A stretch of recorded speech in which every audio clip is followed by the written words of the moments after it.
set, go. Welcome back to Remote Play Gaming Podcast. I am Evan, one of your main co-hosts. Missing my other two regular co-hosts, Mark and Curtis today. So I brought in a very special guest, and if you're ever watched the show, you know it's going to be somebody who also loves Nintendo. So I just want to welcome a recent friend to the podcast here, Attack the Backlog, or ATB. ATB, thanks for joining the show, man.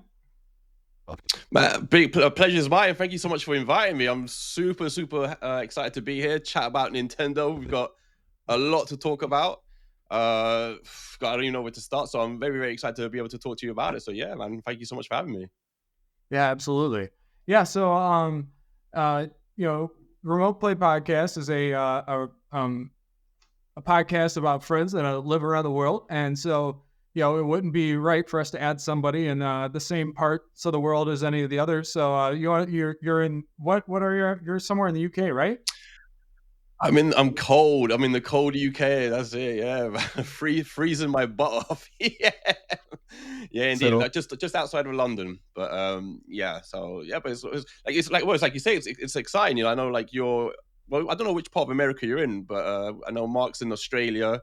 So I think, like I said, you said it before, it's really cool to be able to make new friends around the world, and it's it's really fun. It's really exciting. So yeah, it's good. It's good that we're getting this community kind of closer knit. It's nice. Good.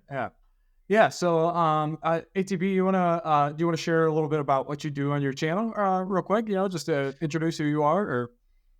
Yeah. So like I have a a Nintendo based channel called Attack the Backlog, and I did grow up a massive Nintendo fanboy, maybe too much so. I was like one of those kids that would not play any other consoles, like no Nintendo, even during the 360. The Wii 360, it was just Nintendo Wii. That's more dedicated. So I'm a little bit more diverse now in my Sure. gaming. But being a massive Nintendo fan, I always wanted to basically create my own channel, so I've done that. And we do like a various amount of different things. We try and do Nintendo news videos Monday to Friday, and that's pretty fun. And then we usually do about a stream once a week, and we do the podcast as well. We do a bunch of giveaways, but it's all like very Nintendo centered. So yeah, it's really fun. I can't remember when I started. It was about 4 years ago, so it was sometime into the Switch. So I haven't had the channel during what we have now, which is like the hype of pre-announcement of a new console. So that's really exciting for me now. But that's what we do. Oh, that's awesome. Yeah, I like to jump into your streams now and then. I'm usually not somebody who watches streams, but I was like, I've been jumping into yours recently, especially the Halloween season, right? You've been playing some scary games. Oh, thanks, man. And no, it's been a good time. You got a good conversation over there. A little bit of English, a little bit of Spanish, right? Got a little Spanglish going on. It's like you, it's like you. You've got people all around the world. I've got people all around the world. Like I'm actually Spanish myself, and so I have a lot of friends in like Latin America and stuff. So it is quite funny because if someone new comes to my channel and joins the stream, they'll hear me, talking in English, and then randomly someone else will come in and I'll be switching in Spanish, and they're like, "What's going on here?" Okay. It's like, "Oh, you speak Spanish?" Like, yeah. So I've got like a little bit of a Spanglish thing going on at the moment. It's quite fun. Yeah, Thanks for popping into our streams. They've been quite crazy recently. It was funny. We were giving away a Nintendo Alamo the other day, and I thought that would be everyone's like most wanted giveaway. And in fact, I created a pair of ATB socks, and everyone was more concerned about winning those than the Nintendo Alamo. Right. To be outshined by a pair of socks.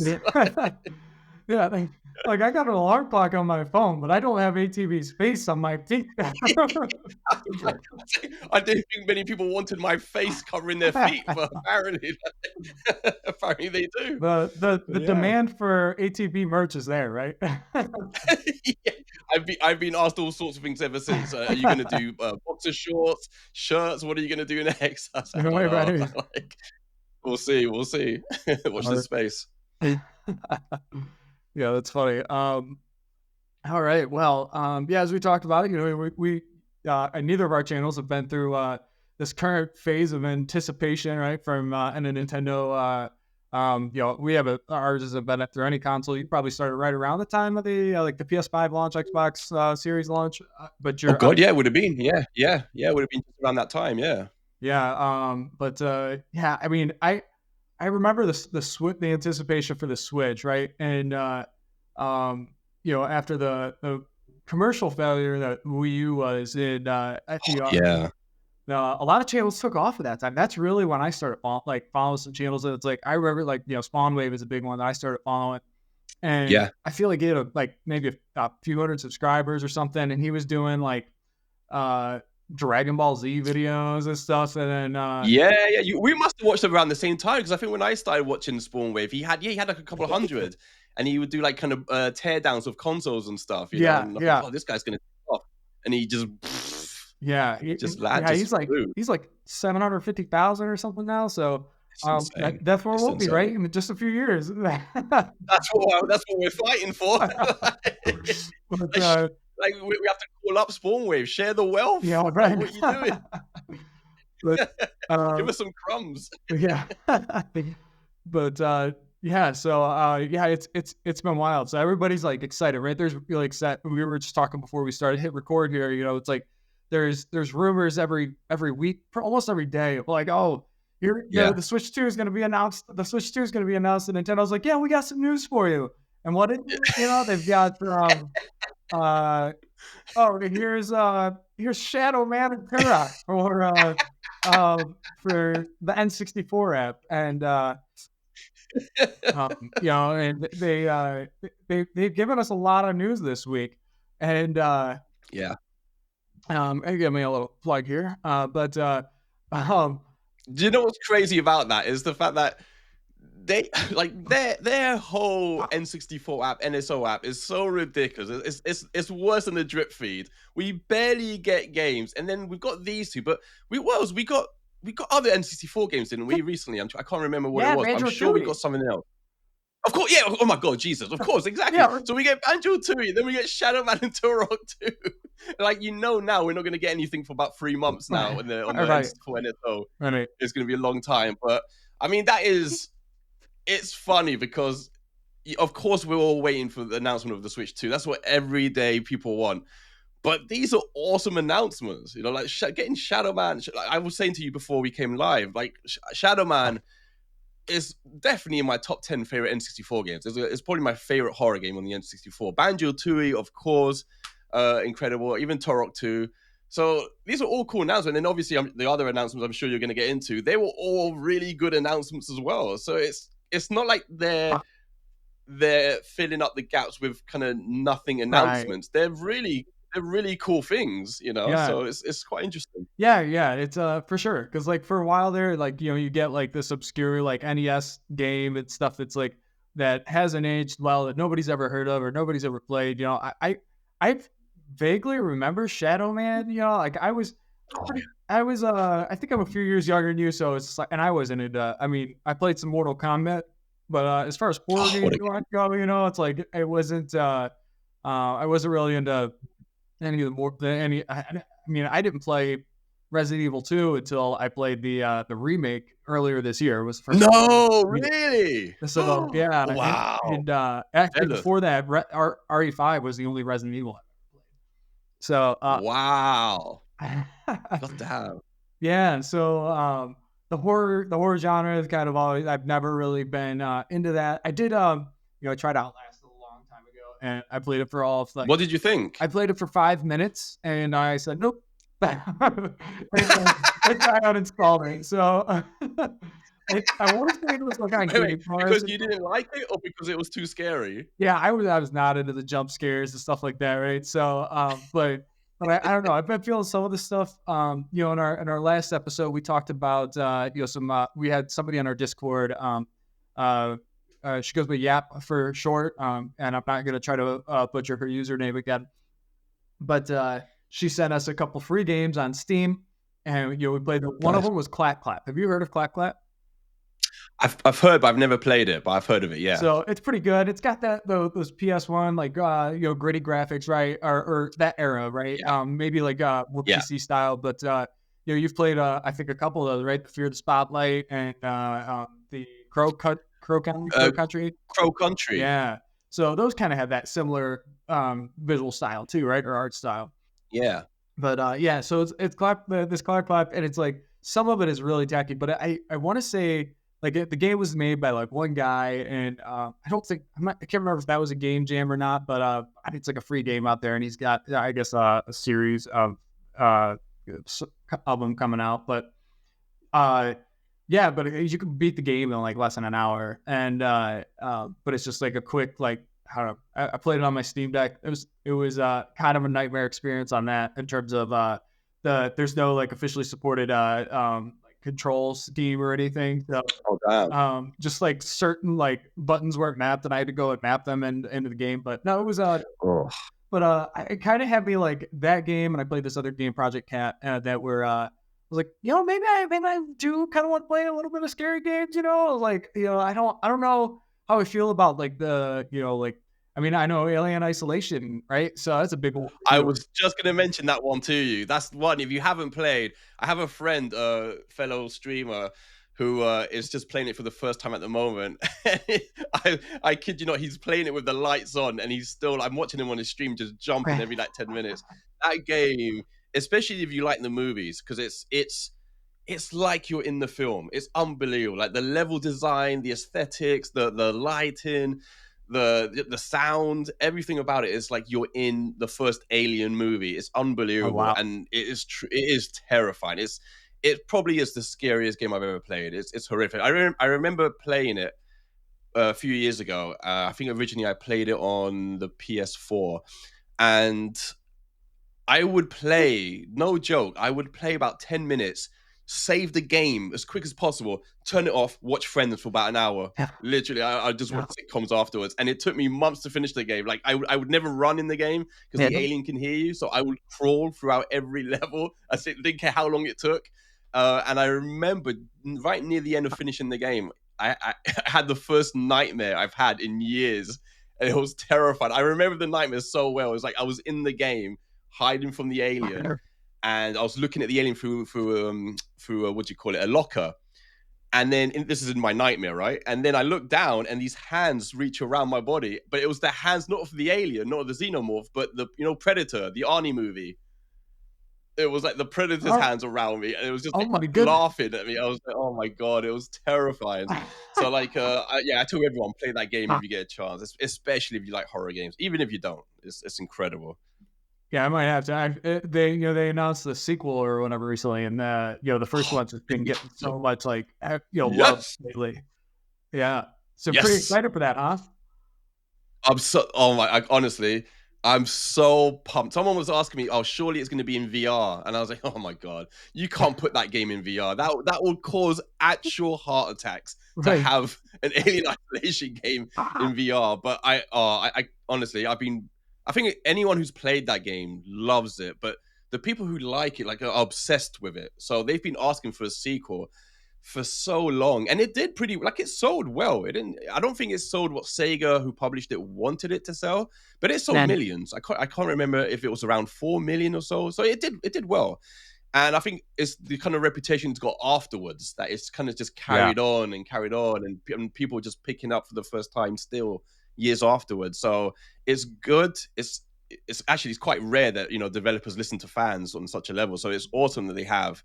The only bad thing now is just that they've only just started working on it. So but we're gonna have to wait 3-4 years.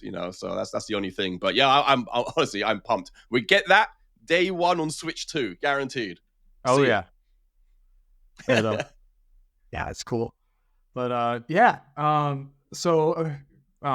Nintendo said, sorry, I was just going to keep moving along here. Some of these, the news that Nintendo's been bringing us that is not the Switch 2, right? So we have Xenoblade Chronicles X was also announced. And I think, like what Pioro, the big leaker or whatever, who was like, he went dark, or she went dark. I think it's went dark for a while because the Bloomberg dude, Jason Schreier, kind of like, he basically like outed his source or something like that, because Piora called the source. So Piora went dark, and then he's kind of come back into the a little bit, but he was saying like, oh, something's gonna happen on whatever time, I think Tuesday at 10 or whatever. This was at 10 my time, Eastern time. So but it ended up being, like people are like, oh, is this a Switch 2? And it's Xenoblade, which, like I said, it's another like, oh, fantastic announcement. Everybody's been wanting, like been asking Yeah. for. This is one that everybody's been asking for, to get ported from the Wii U, right? And now you can play every Xenoblade game on the Switch, Oh, right? it's And amazing. It's amazing. yeah, I'd almost forgotten about this. Yeah, this is X is actually my favorite Xenoblade game. It's between X and 2, but I think X takes it for me. Just purely for the mech suits alone that are just amazing. Like the freedom those mech suits give you in the game is it's just incredible. But the worlds, the combat, everything. But I'd kind of given up on it. I kind of thought I even commented on Twitter that it's so strange for it to be coming out now, because I think when's it coming out? Is it March? I think March 20th, right? there it is, March 20th. So by that time, almost certainly we'll have the Switch 2 announced. So if this is coming out on the Switch, I don't know how much it's gonna sell if every day around the time it's released, there's hype on the internet about the Switch 2.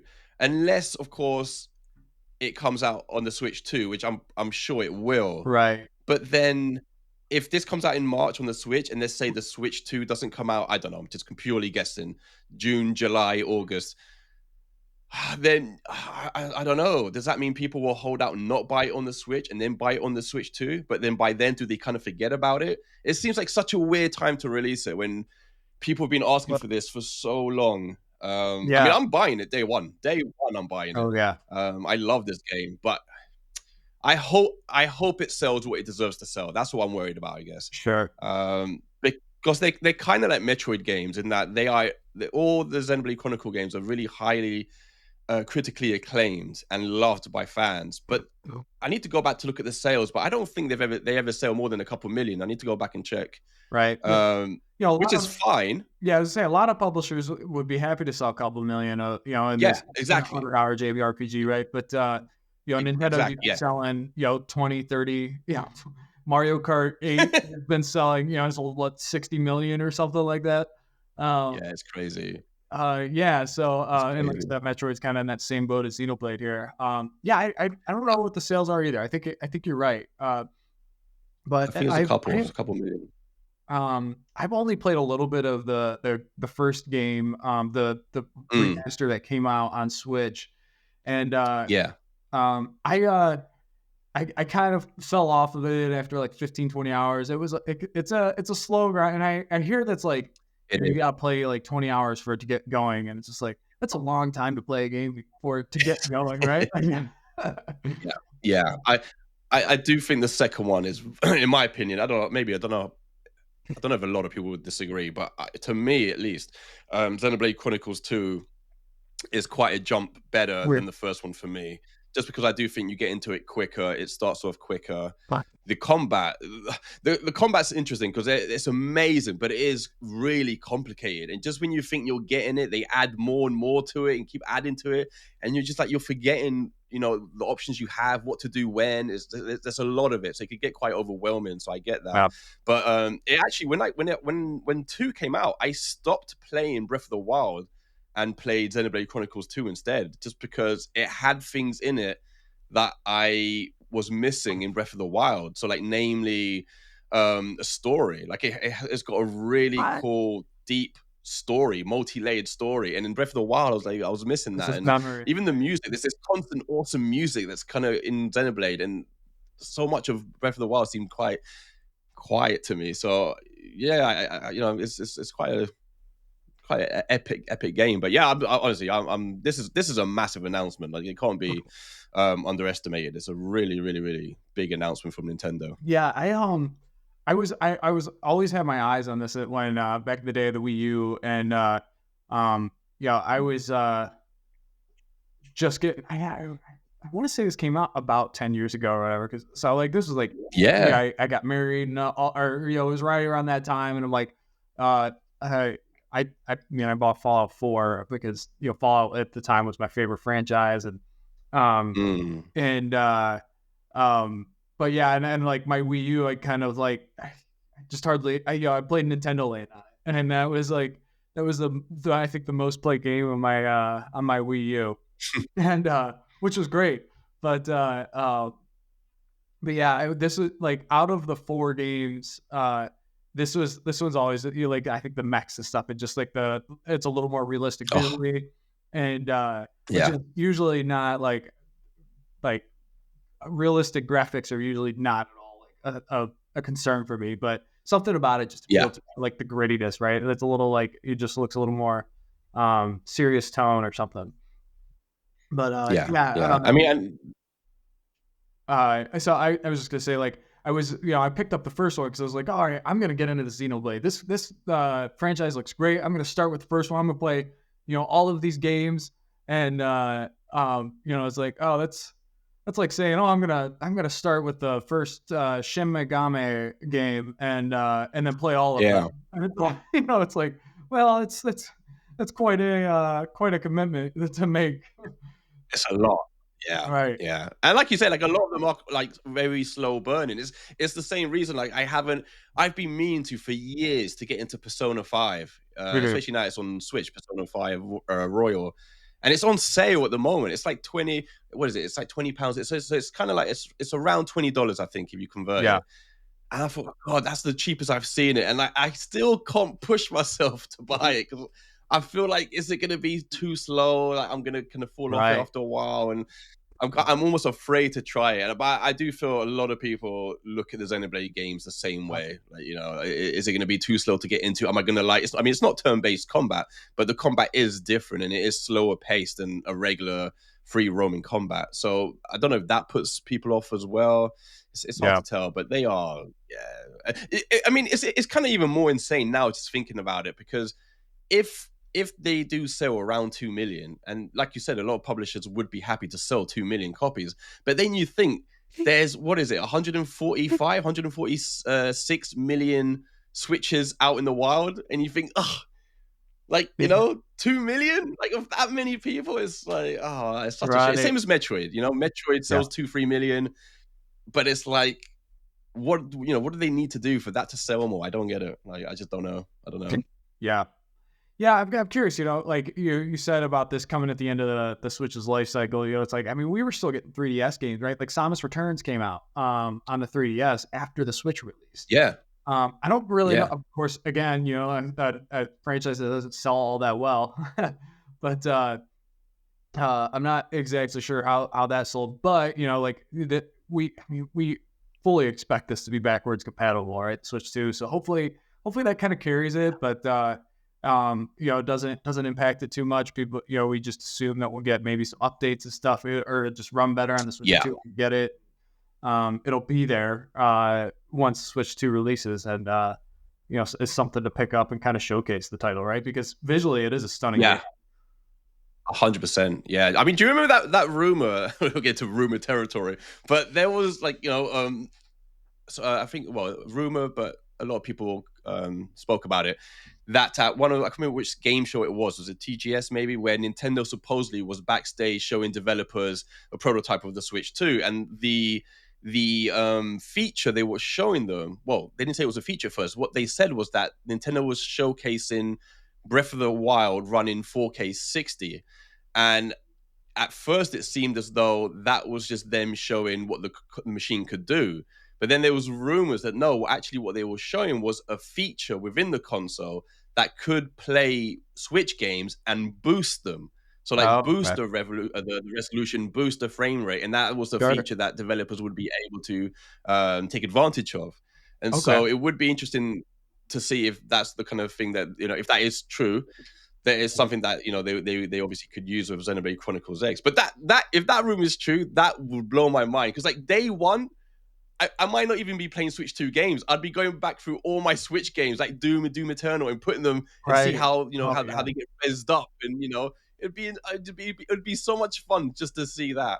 Yeah. But yeah, we'll see. We'll see. Yeah, that's great. That's so Xbox had on the series had they have an FPS boost, kind of Yeah, like some kind of, I don't know if it's like machine learning or whatever it is, but it's just some kind of like generated thing that does basically that type of feature.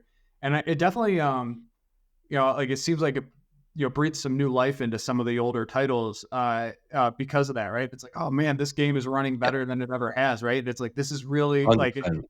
you're getting to experience it like the devs intended for the first time, almost. Like, and that would be cool. Yeah. There are some games that struggle a bit, right, on the Switch, and Yeah, and I'm sure even Breath of the Wild had its times where it was it would start stuttering and definitely. Yeah. but I yeah, mean, and that's when you can tell, right? That's when you know they need to do something because it used to be back in the day, maybe certain developers couldn't take advantage of Nintendo's consoles, but when you see Nintendo struggle to right, make their own game, run properly and drop underneath 30 frames, like Link's Awakening or even like, what was that Yoshi game, the Yoshi or the Kirby game that even that struggled to hold 30 frames. I can't remember which one it was now. yeah, yeah, And of course, yeah, you said it, Breath of the Wild, Tears of the Kingdom, these are all games that drop beneath 30 and struggle in places. And you think, that's Nintendo struggling to make their own games run on their own hardware. So if they can't do it, then yeah, right, like what hope is there for anyone else? So I think that's always been the biggest sign. Like I've been like you, like I'm not fussed about realistic graphics. I don't even need 60 frames. I don't even need 4K. Like I'm very simple in what I need. But like that's kind of where I draw the line when the game starts stuttering, and the resolution drops to like 480 on handheld or 540. I think it's 540. Sometimes it drops to like Doom does and yeah. stuff like that. I think that's just it's just too much. I can deal with 720 handheld and and to be honest, everyone's gone on about 4K now, but people forget. I think most of the games on PS4 at the time was running at 900, same as the Xbox Series, as Xbox X, and even now, like I don't know how many games are hitting 4K truly on PS5. Right. So, if Nintendo released games and they were 1080, or maybe their own games are 4K, but maybe we get ports of AAA games that run at 1080. I don't think many people are going to complain, to be honest. Yeah, yeah, I agree. I think I mean you get everybody, like you always have people that do, but it's just like they're a vocal minority, it seems like, and Yeah, because they it's like the games still get played. yeah, Yeah, for sure. yeah, absolutely. Yeah, So I am curious. So like this had me thinking, like, because this was, like I said, we said was a long desired port from the Wii U, right? Like it just felt like it there's a lot of games that just kind of got stranded on the 13 million unit seller console of the Wii U, yeah. right? When we've got 150 million Switches out. So like, are there any like major Wii U titles that you would like to see come to the Switch or even the Switch too, man? Oh, I'm glad you asked, Evan. Oh, yeah, there is indeed. I was going to do a video on this quite soon, actually. I've been buying Wii U games that have not come out on Switch yet. Do I have it here? Well, no, one of them is Splinter Cell. What's it called? Is it called Blacklist? I think Oh Splinter Cell yeah, Blacklist.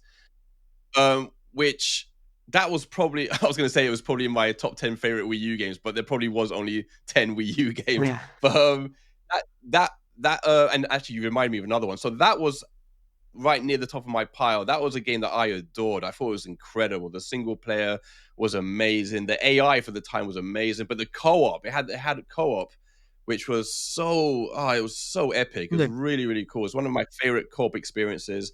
I don't think it sold anything on the Wii U. So that was at the top. There's a couple more. One of them is Zombie U. I love Zombie U. I absolutely adore that game. It's one of my favorite horror games. sure. And funny enough, I had played it afterwards on the PS4, Yeah, but it's not the same because on the Wii U, it's probably the only game other than Nintendo Land that actually used the two screens well. Like I mean, as a quick example, there's a part of the game where you have to press like a passcode into a door, and when you do that on the PS4, the game effectively is paused whilst you're typing in the code, right? So you just get a screen of the code on the door and you're typing the code in. On the Wii U, what happens is that that shot of the close up of the code on the door gets sent to the second screen on the controller, and whilst you're trying to remember the passcode and type it in on the TV, the game continues, and so you're getting zombies rushing towards the door where you're at. So you're like really yeah, stressing, and so like it did stuff like that so well. and if the rumors are true that Switch 2 has a way of using two screens, then that would be a awesome port. But then there's other games as well. There's Star Fox Zero, of course. There's what's that Ubisoft open world game, Watch Dogs, which I actually kind of really like the first one. Yeah.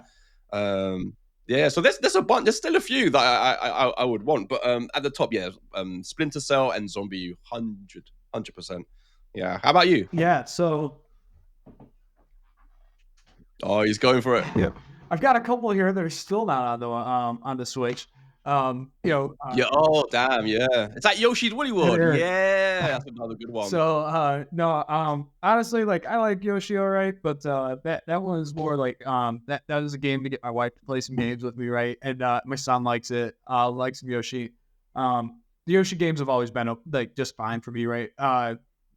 Nintendo Land, I absolutely adore that. That is like I like that more than like Wii Sport. It's like as far as like those pack-in or those, I feel like 1-2 Switch is, even though it wasn't a pack-in game, was that kind of that launch title to just kind of showcase the system, like tech demo.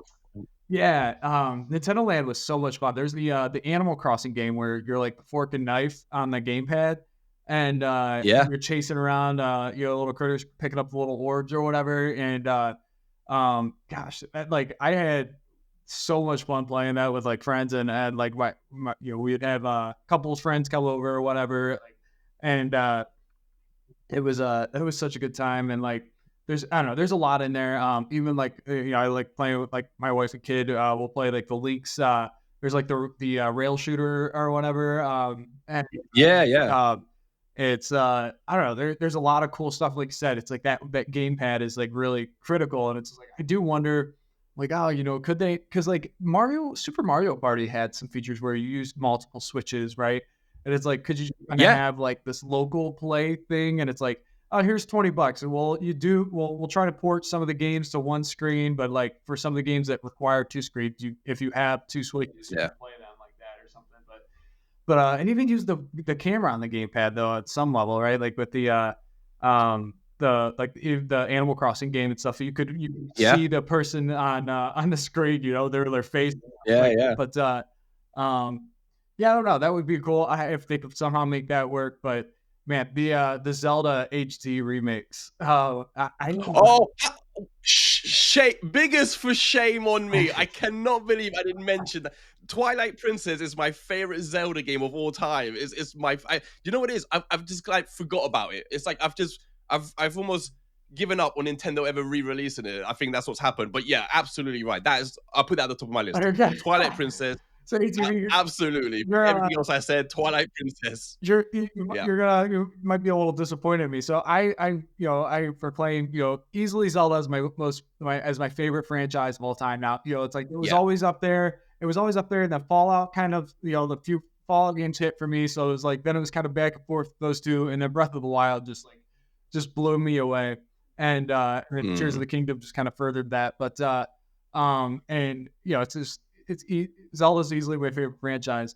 I owned Wind Waker, and I played several hours into that one, to the story of that one, and ended up dropping that off. I was like in like late middle school, junior high, like just kind of like that early teenage years.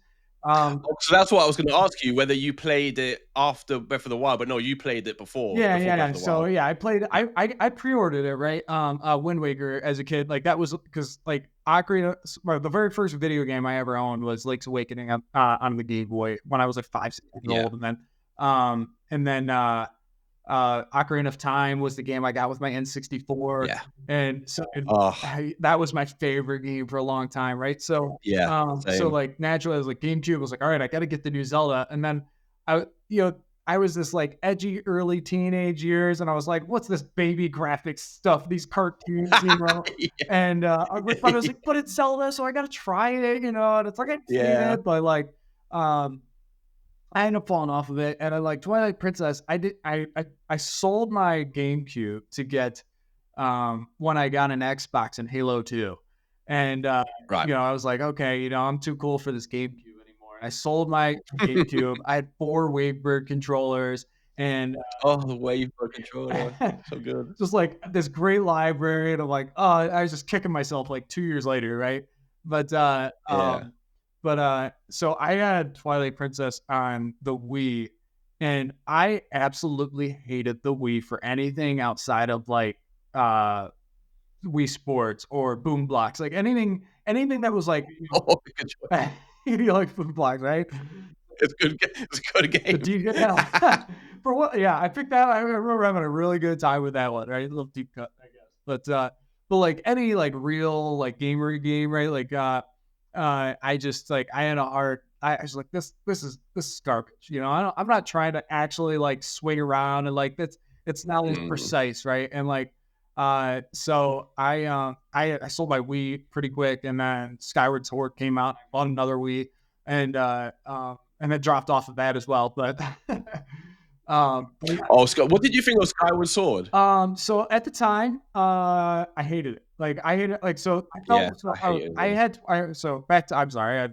I'm just carrying on here, but like my point was Twilight Princess. I got when I got the first initially got the Wii, but I Yeah. didn't like the controls with the Wii, and I was just like, ah man, I want to love this Mm. game, but I don't. And like I also like had this resentment toward that was when the first time that Link was right-handed. And Yeah, yeah, yeah, I'm a yeah. lefty, right? So Changed I it. was just like, "Oh, what about us lefties?" You know, just like, Yeah. just leave us Oh, high and really? dry like Oh, we to always figure.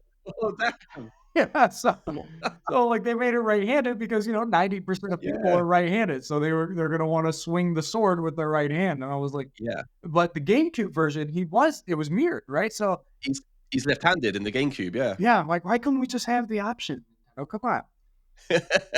Oh man, I have to be like I look back on the Wii. I really love the Wii. I have to admit, and there was a lot of shovelware, a lot of developers just putting out mini games trying to recreate the hype of Wii Sports and stuff.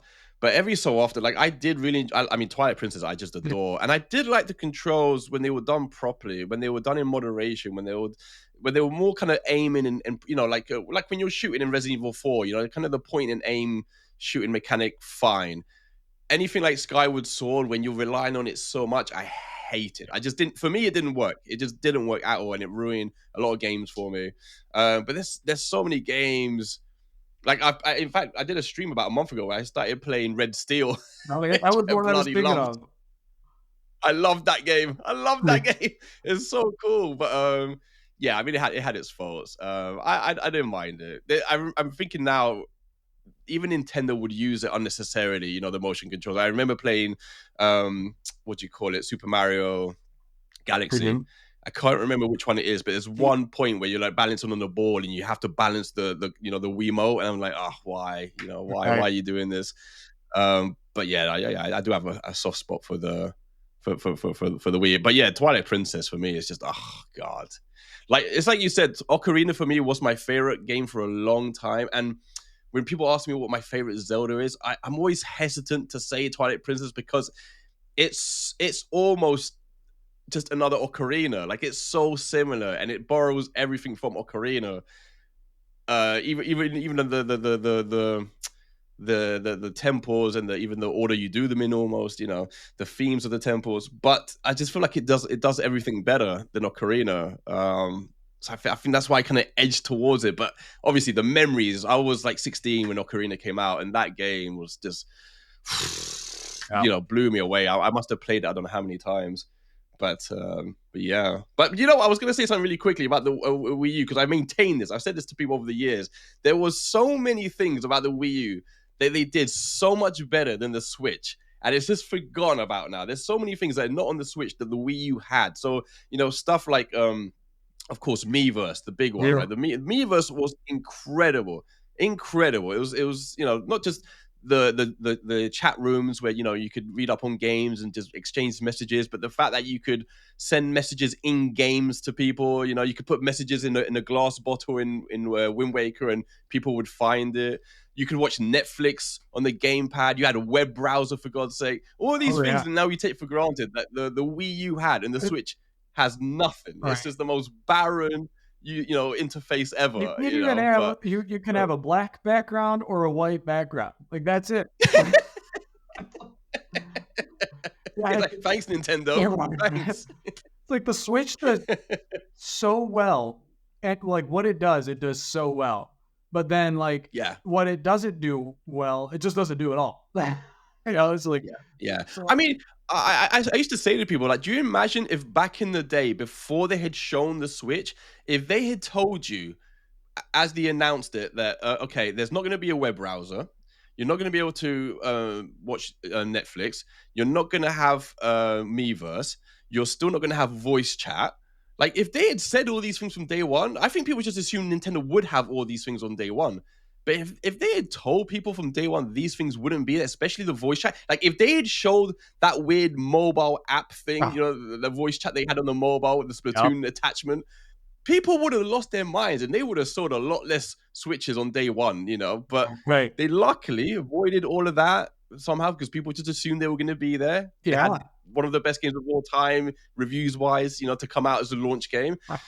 So, like, but yeah, there was a lot of things that the Wii U had that's just now forgotten about as though it didn't exist. So it's a shame. Yeah. I remember like just think like it was like, all right, well Netflix will get here, you know, because like I use that Netflix, the gamepad, right? Like that feature that you could just like switch Yeah. it so Oh, easy, same. you know, and that was you know, very convenient for you know, you gotta Oh, it was hit the awesome. blue real quick and Yeah, honestly, same. Took it everywhere. but Do you remember like how weird the arguments were? There was that weird where like they would ask Reggie at the time, "Where's Netflix on the Switch?" And he would say, "Well, why don't you ask the boss of Netflix?" So then they would ask the boss of Netflix, "Where's yeah, Netflix on the Switch?" And then he would say, "You should ask Reggie." I'm like, Reggie's what's like, I'm going gonna on here? retire. It was so weird. Right. It was like, I'm done with messing with this stuff. I said Mother 3 was coming, so I'm just gonna retire. Do you imagine if like next week Nintendo announced Netflix on the Switch? Oh my goodness. But Yeah, we got another announcement today. Oh, it's finally here. No, right. It's like, we're giving you we have the same Netflix. thing that you do with the Wii U. And it's like, you know, like that works so much better than the Chromecast or whatever, you know. It's just like it was such a Yeah. seamless feature to go from like TV to Oh, handheld or your yeah. portable device there. Yeah, that's Yeah, it was awesome. but man. So yeah, I never beat Twilight Princess. But did you beat so yeah, so that's what I've been like just aching for this. And I was going to pick it up on Yeah. the Wii U.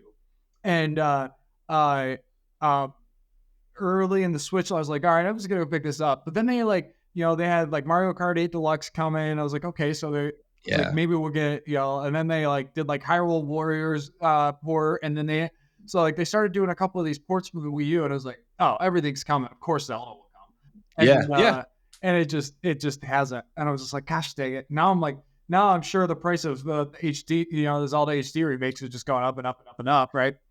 Oh yeah, no, it is because I've tried to buy Twilight Princess on the Wii U and it is going up. It's like double the price of Wind Waker. Ah, I'm like, oh, for God's sake! I don't- But you know what made me give up on it is I saw an interview. I read an interview with Anuma a while ago, and they asked him. I can't remember if specifically they were asking him about the remasters or they were talking to him about a future Zelda going back to the old Zelda format.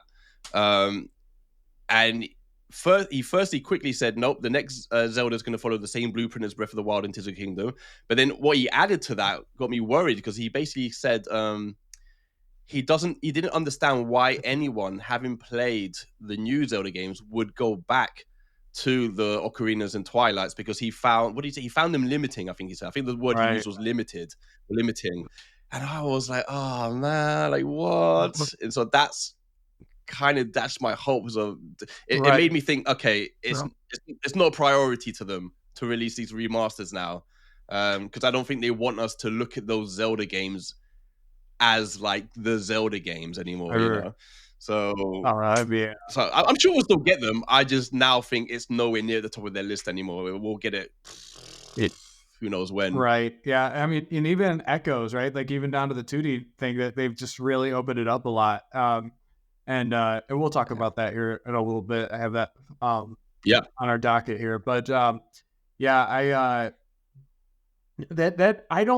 I mean, Tears went a little more sandboxy than I would have liked. I love Tears of the Kingdom. Like it's Mm. my three favorite games of all time are Breath of the Wild, easily number one, and then like I pretty much say Ocarina of Time or Tears of the Kingdom are kind of like two. Mm. So and but like the reason that Tears did not surpass Breath of the Wild for me was because it was so sandboxy, and it was kind of like Yeah.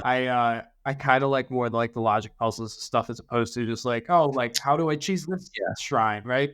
Yeah. I mean, Yeah. it was cool, and but it's like I'm also really not. I wasn't that interested in playing Minecraft or in Zelda, right? Like I felt the same way about Fallout 4 when I picked that up, and it's like fortunately with Fallout 4 I could pretty much ignore that mechanic, and you can kind of to end up Yeah. for end tiers. So which is so why I still love the game, but yeah, I'm like you see all these creations, and it's cool for like for creators and stuff to be able to put out all that content, what their creations and stuff that they're making, Yeah. but I'm just like I'm really not that interested in doing all these cool, unique creations. Like I'm here for the puzzles, I'm here for the action, I'm here for the adventure, right?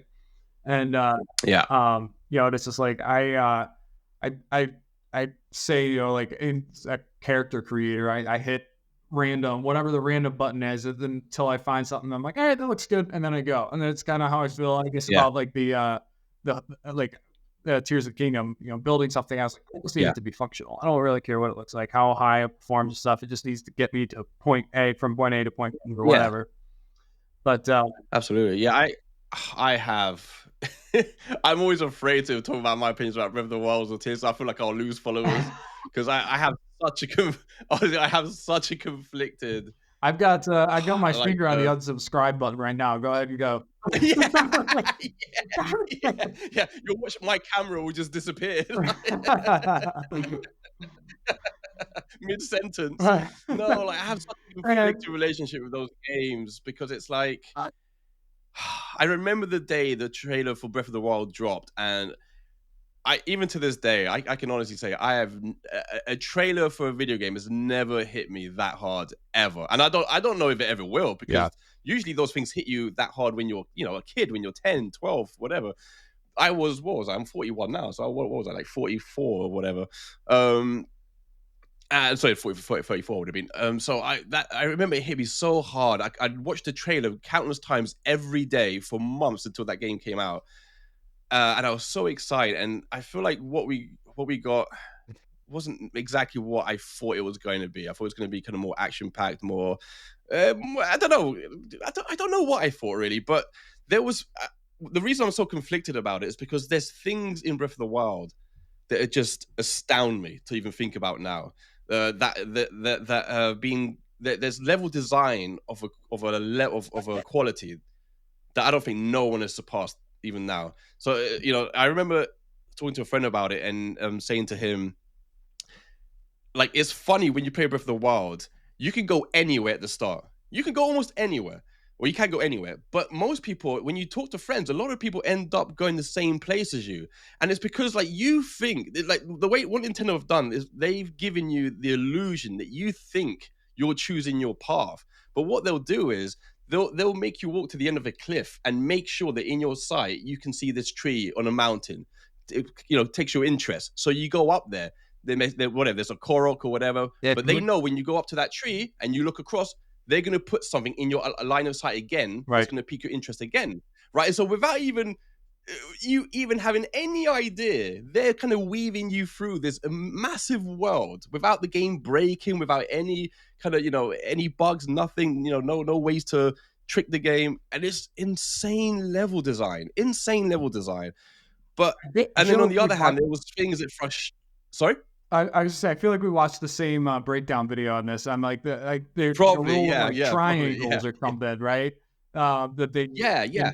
It's like you're in video, right? So the rule of thirds, and like Nintendo likes the rule of triangle, or Onuma uses this rule of triangles, right? Where it's just like like exactly what you were saying. So absolutely, it's just and in a world that big, it's mind-boggling how they've done that. It's just I don't know if I'll ever see something that designed that well ever. But then, so what frustrated me is the other things that I thought was lacking. So like I wasn't enamored with the story, and Mhm. there wasn't this overriding sense of music that kind of carried me. And Huh.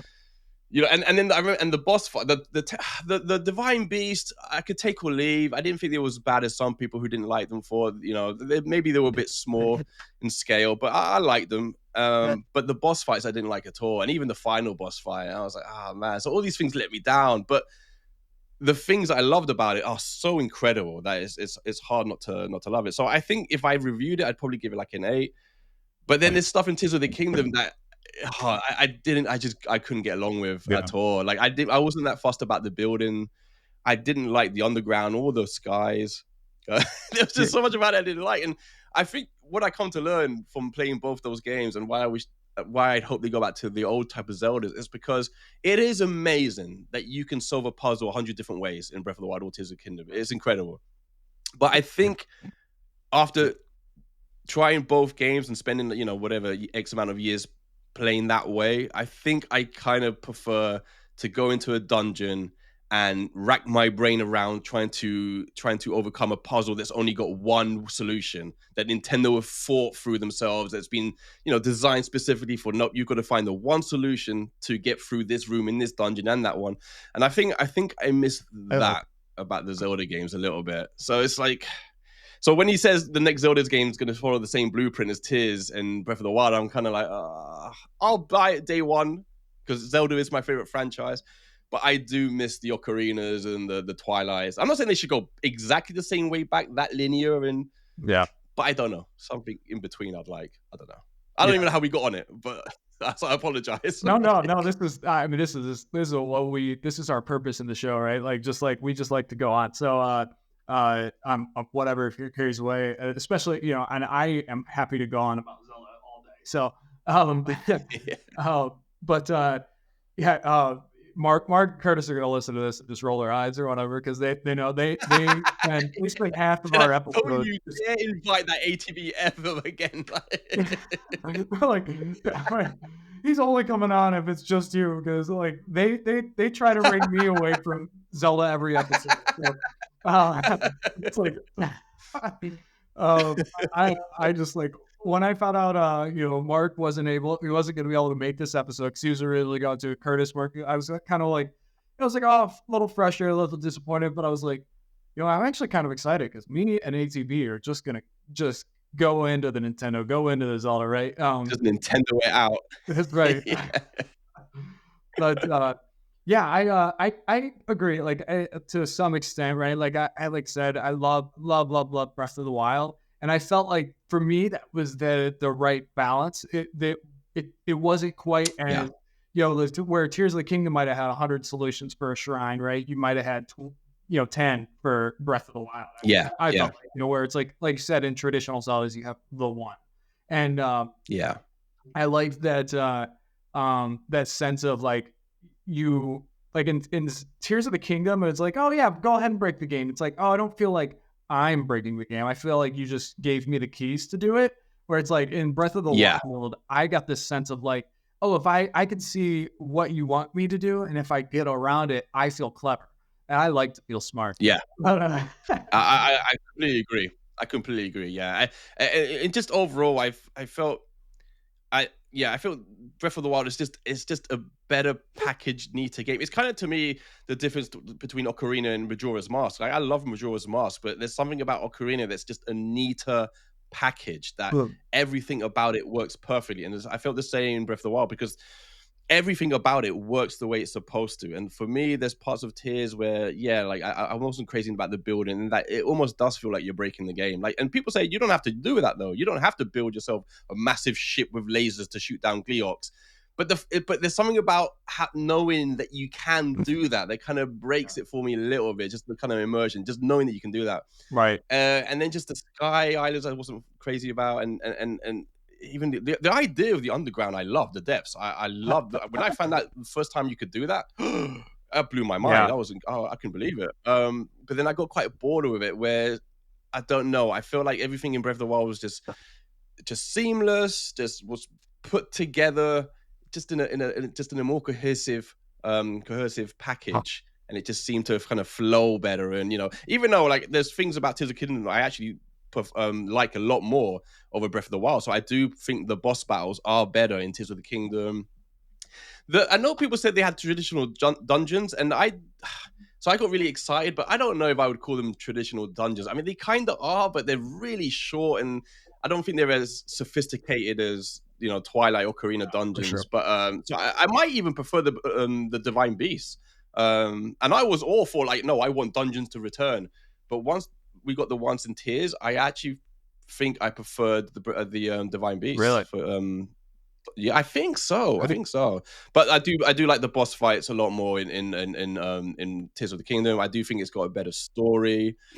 So there are things that I definitely like about it. If I could go back, if I had the choice, I had wished they'd not released another game after Breath of the Wild and just saved it for the Switch 2. There's something about it being set in the same land, using the same assets. There's something about that just didn't give me the same level of excitement, exploration, because you've seen a large amount of the things you're going through in Tears of the Kingdom already in Breath of the Wild, so it doesn't have that sense of discovery as Breath of the Wild did. So if I could go back, I'd wish either they would have done ground up, new art style, new everything, or I was happy to wait for the Switch 2, to be honest. I already had after the Breath of the Wild, I already had in my head, okay, it's going to be another 5-6 years until the next Zelda game. Fine. So I'd kind of already had thought that. So, but still excited for whatever they do next. Yeah, right. Yep. Yeah, I agree with a lot of what you said. I think I like the dungeons a little bit better in Tears. Like I said, the boss fights were just the boss fights in Breath of the Wild, like to me, absolute garbage. And it's like, they were all the same. I will say, did you play the DLC, the Champions Ballad? Yes. Okay, so like the boss fight in that was easily the best boss fight in Breath of the Wild. Yeah, by miles. Yeah, because it was different. It wasn't it's like, I mean, they were all different. The Divine Beast ones were, but it was all Calamity Ganon, right? Or it was all some kind of like. That's what I mean. It was, right, and it's it didn't excite me. The variety that you got in Tears of the Kingdom was so much better. It's like, okay, they heard the feedback on that, right?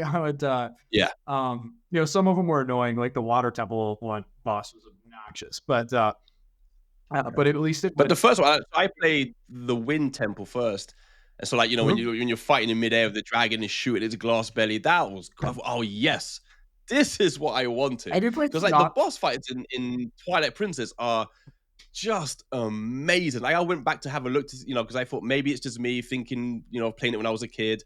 I'll go back on YouTube, and I had a look at some of the videos of the old bosses on Twilight Princess, and it's just they're so epic, and the way you use your items to defeat them, and the different stages, and they're so grandiose, So I was happy when I got to play the first boss in the Wind Temple in Tears. I thought, yes, this is what I want. Yeah, this is what I want. Absolutely. That was the first one I did, and it felt exactly the same way. And then the Depths has a bunch of like boss fights, right? Like it has a bunch of like, it almost has that Soulsian like, arena. Like you're going to the arena and you've got this, there's a light route there, and it's just like, and I'm slowly still making my way through that, right? Like I beat the game, and then I'm just like, okay, I'm gonna get all the shrines. I'm gonna get, because it's like I just adore these games, and so it's like I'm going through getting all that stuff, and I'm kind of pursuing some of that, and like, and even like the big monsters and bosses or whatever, mini bosses and stuff throughout the map in Tears of the Kingdom were so good. But like you said, they just like, to me, it almost felt like in the agreement with what you were saying about Breath of the Wild, it was a clean, tight package that knew what it was and like it stayed within its with what it was, right? And then like the Tears felt like it was just kind of overflowing, and it was just like it was just kind of going all over. That's the word. Yeah. That's exactly right terminology. Yeah, it was just cramming too much, and it was getting a bit messy. I thought, but I think you're right. Absolutely. Yeah, and that's why it's exciting that Xenoblade Chronicles X is coming to the Switch, right?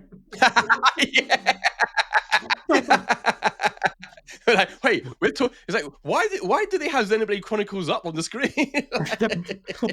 Oh man, yeah. This is great. I ATB. Yeah, because I usually get like they just Mark and Curtis are just reeling me back in and stuff, and now I love just the opportunity to spend 30 minutes talking Yeah, about I'll just, you know. I'm like the worst person for like a focused Hey, discussion on one thing because I will just like we gotta make sure this is the most viewed episode, so then I can convince yeah, Mark and Curtis to just let me go off the rails. absolutely, absolutely. It's the time. It's the time. Great. But I no, do. I I do always so say like I always do. Sorry, go on. no, go ahead, finish what you're saying. No, I was just gonna say that I do think Nintendo is the most fascinating company to talk about because it's like I always say to people about the when we come to to go into different branch when we talk about like new consoles being announced and this kind of thing and the attention that you get. I feel like when and I've got an Xbox Series S somewhere here on the floor. But when Microsoft or Sony release a new console, you kind of largely know what you're going to get, right? Most people know it's going to be another box, better specs. They kind of have a rough idea of what they're going to get. With Nintendo, it's like you have no idea.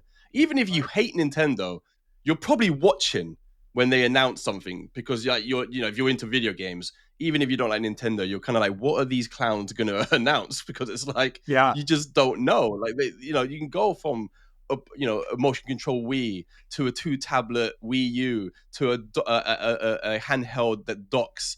You just have no idea what they're gonna do. Labo, VR Labo. These random things. What's it called? The fitness game, Ring Fit. And so when they release a new console, it's so fascinating because there's going to be something completely nuts in there, and some of it's going to be amazing, some of it's going to be like, hey, what?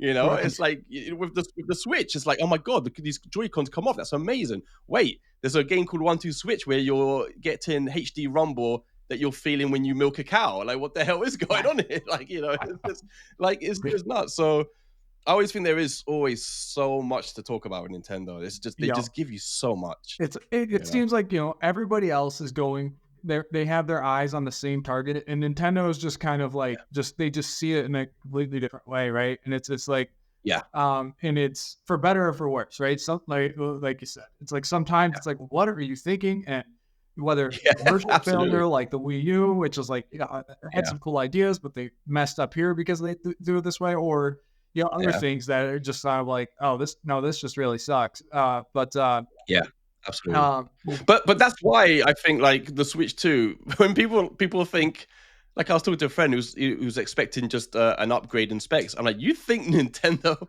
is just going to release the same machine? Like, you don't know them. They are allergic to doing that. yeah, I almost feel like they'd have anxiety attacks. They're just incapable of just thinking, okay, people love this idea. Let's just do it again with higher specs. They would never do that. They can't help themselves.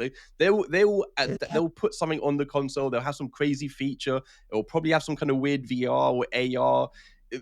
It'll have some weird, even if it is the same form factor, another Switch that docks and this kind of stuff with Joy Cons, which it looks like it is.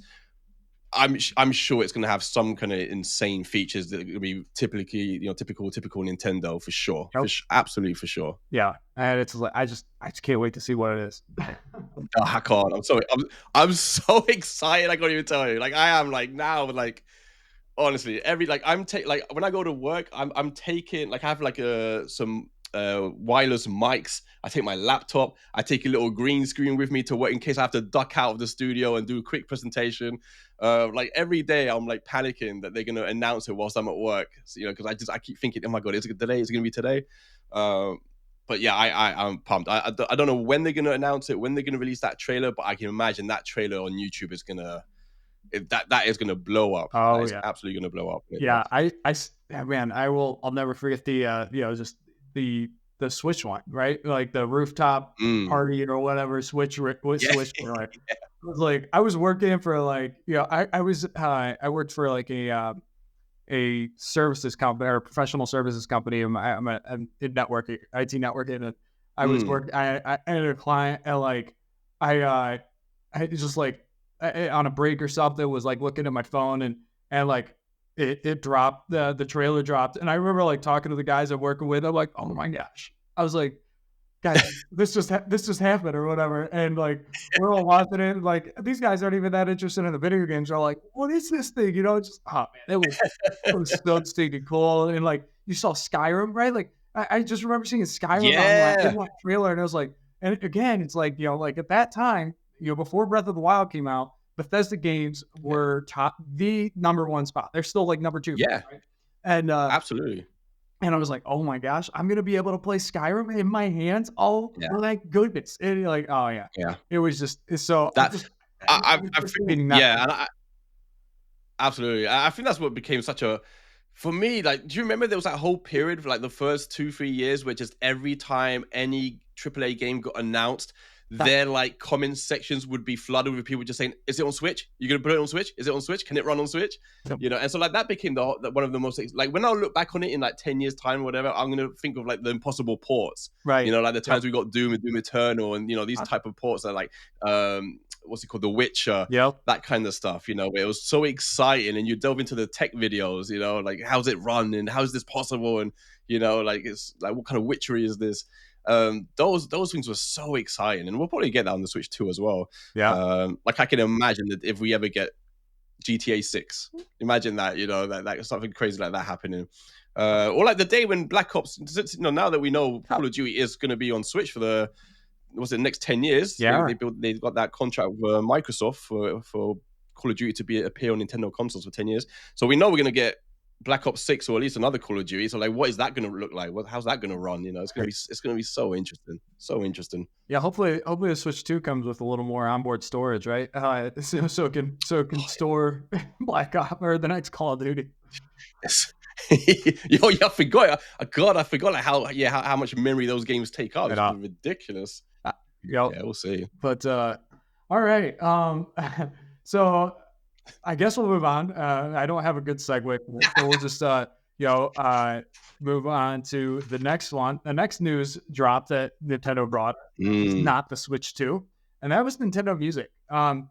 It's an app that you have to download on your phone for Nintendo Switch Online subscribers that have access to a library of a lot of like Nintendo soundtracks, right? And it's not everything, but there's tons of music on here. You can create your own playlist. They have some catered playlists for you. ATB, have you checked this out? Do you have any thoughts on this? Got that right. I have. Day one. Yeah, like I'm trying to remember where I was when this dropped. I can't remember if I was at home or at work. But I think I just stared at it, for a while. I was like, what the hell is going on? And it was one of those things like, yes, like you should have done this so long ago. Like we've wanted something like this, without even knowing. The first thing I did was instantly I opened it up, instantly went to the search bar, typed in Donkey Kong Country Aquatic Ambience. Straight away, it's in there. I was excited. They had Ocarina, of course, or Gerudo Valley Ocarina. This is awesome. I was super disappointed that they didn't have Twilight Princess on there. That sucked. But then I think, was it the very next day they'd already added Mario Wonder? At least a couple of days after, if not the next day. This is awesome. This is really, really cool. I know you can share your playlist with people as well. Oh, okay. So that's really, yeah. So it's really cool. And if they keep adding to this, and presumably it shouldn't take as long as they do to drop N64 games, and it's like imagine how this app could fill up so quickly, and so massively that it's pretty damn exciting. I wonder if they'll have other features that they'll implement in the future with it. But as like a random drop, again, it's like it's really cool. And I've like you said, I've seen people who aren't even that particularly into video games, maybe, or maybe not that into Nintendo, but they've all said, yeah, this is a really awesome idea. This actually looks really neat. So yeah, I'm super pumped about it. I should probably write a list of other soundtracks that I do want. In fact, Xenoblade Chronicles would be a cool franchise to have this music from. But I love it. I think it's awesome. Yeah, I definitely want all those others. So I was actually like my NSO subscription had lapsed or whatever, and I was just kind of like, all right, I'm playing some other stuff right now, and I don't play a whole lot online on Nintendo, and it's just like I'll just re-up it whenever I go. Then this was this reason I was like, all right, well, this is no brainer, and it's like it's so cheap for just a base NSO, so it's like, Yeah. so I went ahead and resubscribed just to get this downloaded, and dude, that Donkey Kong Country soundtrack just hits so hard. Oh, You know, I like I said, that underwater ambiance yeah. Oh song, and man. then the there's another one too.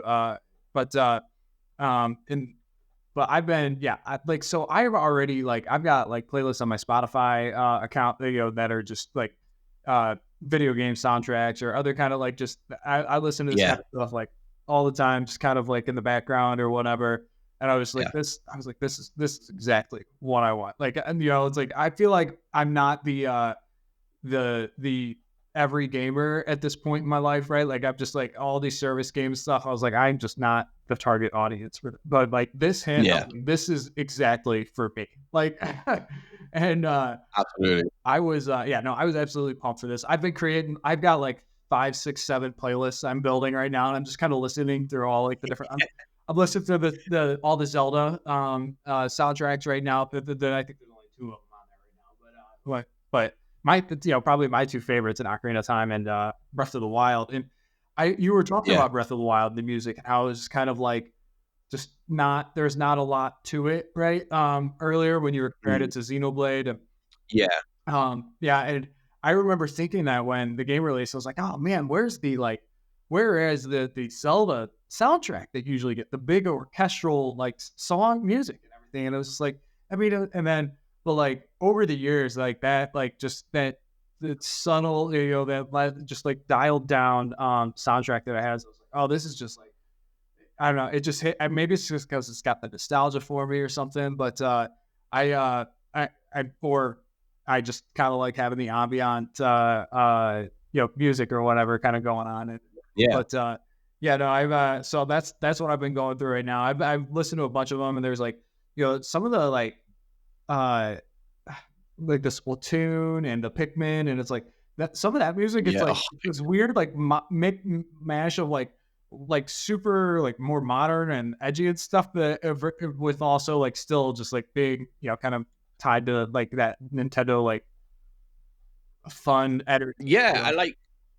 Go ahead. Yeah, and you're giving me an idea actually because people love the Splatoon soundtrack. So people love it, and they famously in their Splatfest they have performances from the sisters and stuff like that. So I don't know if they've done it, but they could implement that on their app and have like like performance videos of it and stuff like that. But it's funny actually because when you mentioned Breath of the Wild, I did go straight into it because I had a specific song to check out, and because I remember playing Breath of the Wild, and one of the the key moments for me that stood out is when I finally made my way to Ganon's castle and you get the theme right with the orchestral, and it was just like, oh my god, it's like I had like tingles on my arm as I was Yeah. going through Ganon's castle, and the music just ramps up. And I remember playing Breath of the Wild, thinking, oh, see, why don't you have more music like this? This is insane. So like when I got this app, I went straight to that, got picked that track as well. And like actually, the other cool thing when I went into it, and I was listening to Donkey Kong Country's aquatic ambiance, I had read later on in an article, I didn't even notice it on the app, that you can extend the timings of the songs, right? So the Donkey Kong Country aquatic ambiance it's something like 3.5 minutes long, but you can extend it to like 6 hours. So Yeah. and it just loops it perfectly. So like I think I extended it to like 2 hours, and I was doing stuff in my room, and then eventually I was kind of laying down on my bed, and I conked out on my bed just listening to Donkey Kong's tunes. It was so nice.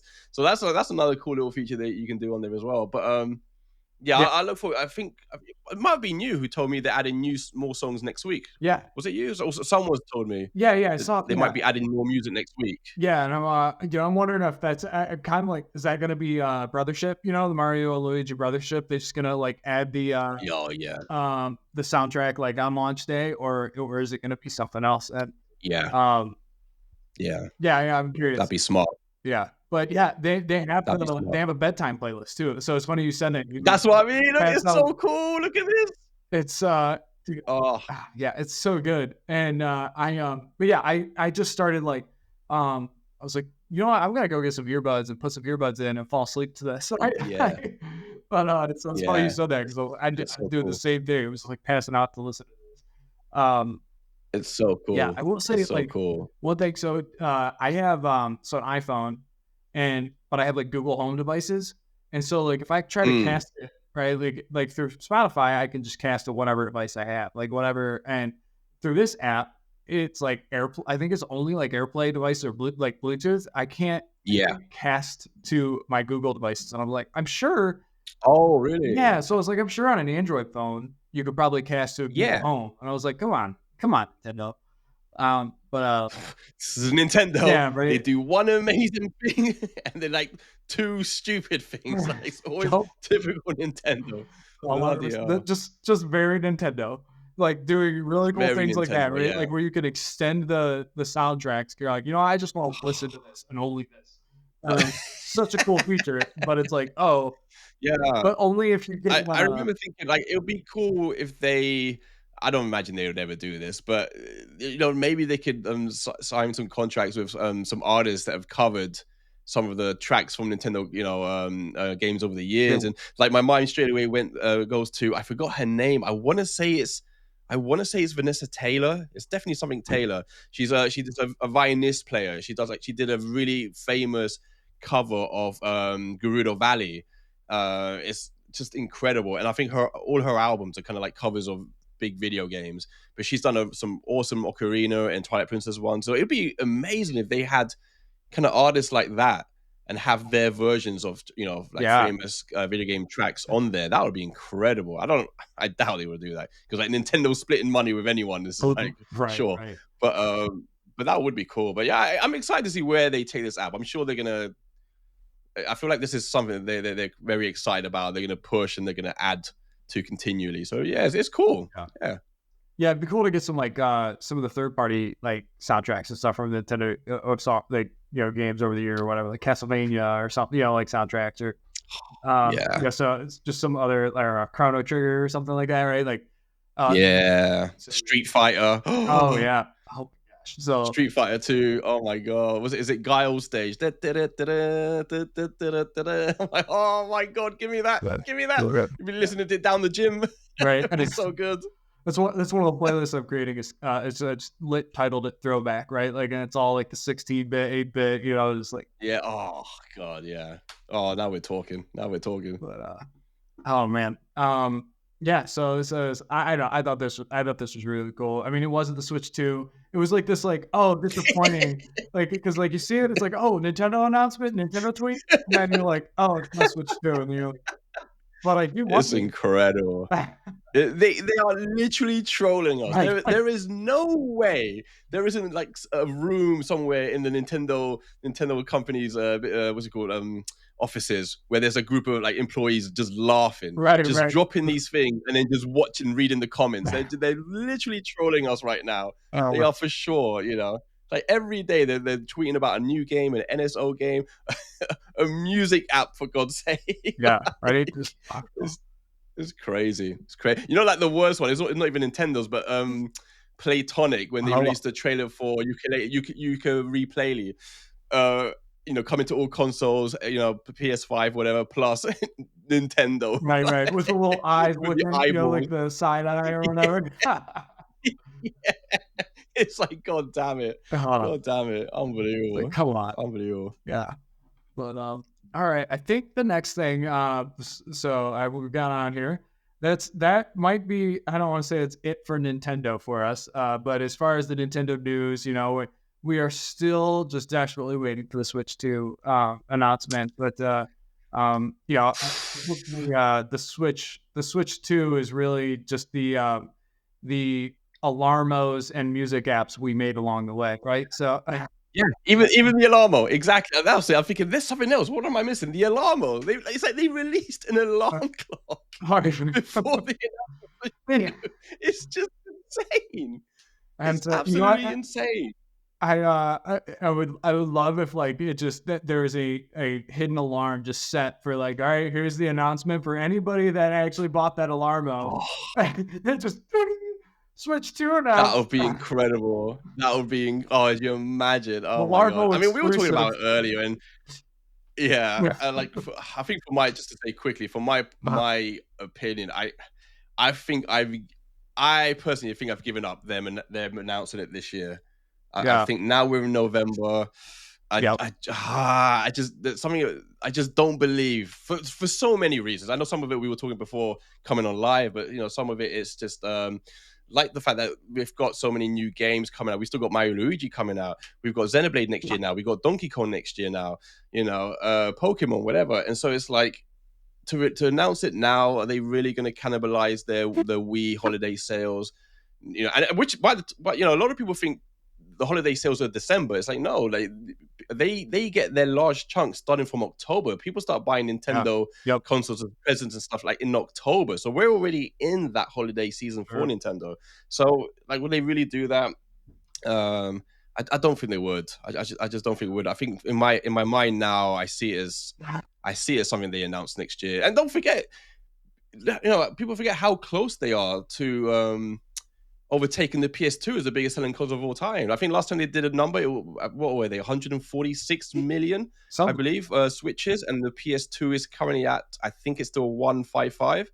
So they're like 9 million behind as of last time they announced the numbers. And they usually get their big bowl in the holiday season, Nintendo. So, like, they're in a real chance to overtake the PS2, which is insane to think about when you think that's a machine that back in the day came with a DVD player, which was a massive thing back then. So I feel like that's something Nintendo would, do you imagine going from their biggest failure, the Wii U, to not only their biggest success, but the biggest success in console history? All right. It's so wild. Yeah. But like part of me does think it took that, right? Like I don't expect the Switch 2 to do as well, simply because it's like, I think there was part of this, like the Wii U failure almost like, first off, like, like people were, the Switch, was very, like, clearly marketed, it separated itself from the Wii, which the marketing of the Wii U didn't do well. And then it was like this new concept that was like, that was very clear. Like, it was kind of confusing. Like, wait, I have two screens now that I have to, the Wii U, like, right. This, like, the Switch was like, this is a handheld that you could just set on your TV. And it's just like, it was so easily marketable. Yeah. It was like the first time we had like a straight forward, like, it's like, that's the gimmick, but the console itself, the gameplay itself is relatively straightforward for the first time since the GameCube. And it just, I don't know, like, it was just like all the dominoes had to line, right? And it's like, all right, now we have this, and it's like, now you've got 140 million Switches out there, right? And so it's like, there's gonna be plenty that are like, I mean, I've got my Nintendo, and it's like, so that I do think, I mean, I think the Switch 2 will do well as long as they don't do something like the Wii U, right? And they don't, I don't think they will. I think they learn from their mistakes. I think they'll have their unique spin, right? But, maybe like a DS to 3DS leap type thing, right? Where it's just like, it's just more, and it's basically the same, like, but you could still, like, backward compatibility and all that stuff, right? But, yeah, 100%. I don't think it would. I don't think no matter what it is, it will outsell the Switch, especially if it's the same kind of form factor, because so much of that discovery won't be as impactful. Like if they end up releasing another console that's also a handheld that you dock and has Joy-Cons, well, those aren't surprises anymore. Right. So right off the bat, you just don't have that kind of discovery that kind of impacts people and catches their imagination. We've kind of seen it. It's kind of like, it reminds me of like the following the DS. The 3DS was never going to sell as much as the DS, right? But I prefer as a console and as software lineup, I prefer the 3DS by quite a long way. Yep. But the DS came out at a time that it was just impossible to recapture that. But I think it will sell fine. And I think they're gonna. One of the most exciting things to me about it is that for the first time since the Super Nintendo, I feel like they're gonna have an actual meaningful third-party support. Yeah, we got it with the Switch. We regained a lot during the Switch era. Like you said, we got Skyrim and Witcher and Dooms, which we never would have got on past Nintendo consoles. And from what I'm hearing, supposedly they're making deals with people. We know we're getting Call of Duty back. I think this is going to be the first time since the Super Nintendo where we might actually get AAA games that come out day and date with other consoles Right. and get those big ports. And I'd be surprised if we don't get a big share. If we don't get the next Assassin's Creed, the next Call of Duty, the next Mortal Kombat, the next whatever. I don't know about GTA 6 and that top level, but Yep. for the vast majority, as long as the console keeps selling, and if the rumors about the specs are correct, I feel like this might be a very, very, very good time for third-party support on a Nintendo console. So that's what's got me really excited about it. It feels like so much more of a safe bet now than it has in ages, right? I mean, probably since the Super Nintendo, like you were saying, right? So, absolutely. Absolutely. Yeah, it's just like do you remember on the Switch? Huh? Sorry. Go ahead. No, I was gonna say, do you remember on the people forget how much of the heavy lifting Nintendo had to do, because developers didn't want to touch it after the Wii U. So Nintendo delayed, and then the way they supported the Switch in the first year to try and get it to sell as much as it could, to show to developers, look, you can put your games on here and it's going to sell. So the fact that they had like a big game every 6 weeks or so is insane. Like, obviously they came out with Breath of the Wild, then they had Mario Kart 8 Deluxe, they had Splatoon 2, they had Xenoblade Chronicles 2, they had ARMS, they had Mario Odyssey. Yeah, they had like every 6 weeks or so, bam, bam, bam, bam, bam. They kept the momentum up, and that was the only way it was going to succeed. Yep. Yeah. I was going to say, the Wii U had a much larger launch lineup, right? Like the launch lineup for the Wii U was pretty big, right? It was like 35 titles or something like that. And I think there's just they learned like that spreading it out. I'm certain we'll get that. That's going to be what they do with the Switch too, right? Because it's like, all right, it's like 100%. Nobody wants 35 games at once. Nobody's buying 35 games on the day this thing comes out, right? They'll buy a game every 6 weeks, right? Every month or whenever, have it release, and just like, we'll just give them a reason to, keep playing their system. And it's not old news anymore. Now it's the new thing, right? As opposed to just like, this game's been out for a few months after they get through their first couple of games. Yeah. 100%. 100%. So I do have one question about, I think before we transition, while we're talking about the Switch, and I was thinking, so like, what about throughout the Switch was the biggest surprise for you, like about the Switch generation, right? Like, what was the most shocking like thing for you? Whether it was a game, like it could have been like something like Doom ran on, or a game that came out that or a game that Nintendo made, or a feature, or whatever. Just like, what was from the day we got that that announcement trailer to the now, what's been the most shocking thing of the Switch generation? Oh, you mentioned a couple of them. One of them for sure. It is the whole impossible port thing. The fact that we got to a stage where developers couldn't ignore it, and keep in mind, it's not like they sold 10 million and then developers jumped on. They had to sell a stupid amount before developers jumped on. But then when we did, like I remember, I did lose my mind a little bit when I saw Skyrim, but I remember watching Doom on PS4 and Xbox, and Doom 2016, and I remember the announcement for it on Switch, and that was like the big one. That was like, how the hell was no one thought it could run, and so like I remember seeing that for the first time, and seeing all the analysis videos of it, and I remember buying it, and I remember just thinking, I can't believe there's a AAA game like this running this well, looking this good. I remember like Panic Button, of course, got an insane reputation for all these ports. But the fact that we got a big AAA game, but the fact that we got such a violent like game like that, that we just stopped seeing on Nintendo, because it was seen as like a console for like younger audiences, or families and kids or whatever. So that like totally blew my mind. And it carried on for years. Like, a couple of years later, we got The Witcher, and that's a game. When it was rumored, everyone laughed at. But that's a step too far. That would never ever run on that potato, right? Like, it's impossible. And I remember when that dropped in a Nintendo Direct, and again, it was. I remember having almost like a deja vu, but being in this in this place where, like, to other people who have other consoles, it's maybe not a big deal. But if you're mainly Nintendo, a Nintendo fan, Nintendo, console owner, and grown up since the NES and SNES, I never thought we'd get another console where we get that kind of support. So when I saw that we got The Witcher and it running, that was another moment I forgot about. Like they're regaining, they're getting back to a place where they used to be. And the other thing that kind of shocked me in a good way was just the level of marketing. Like everything was vastly different in their messaging to the Wii U. It was just, everything was so clear.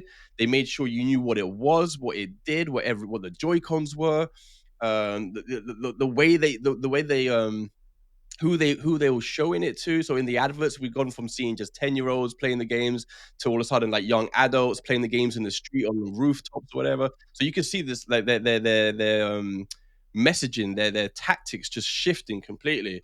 That was something that appealed to me too. Even the way the console looked, like the Wii U tablet was this kind of toyish thing, right? Yep. And here they kind of went to something that was in between, like like a Nintendo product or like a Sony product. It was something quite sleek in comparison.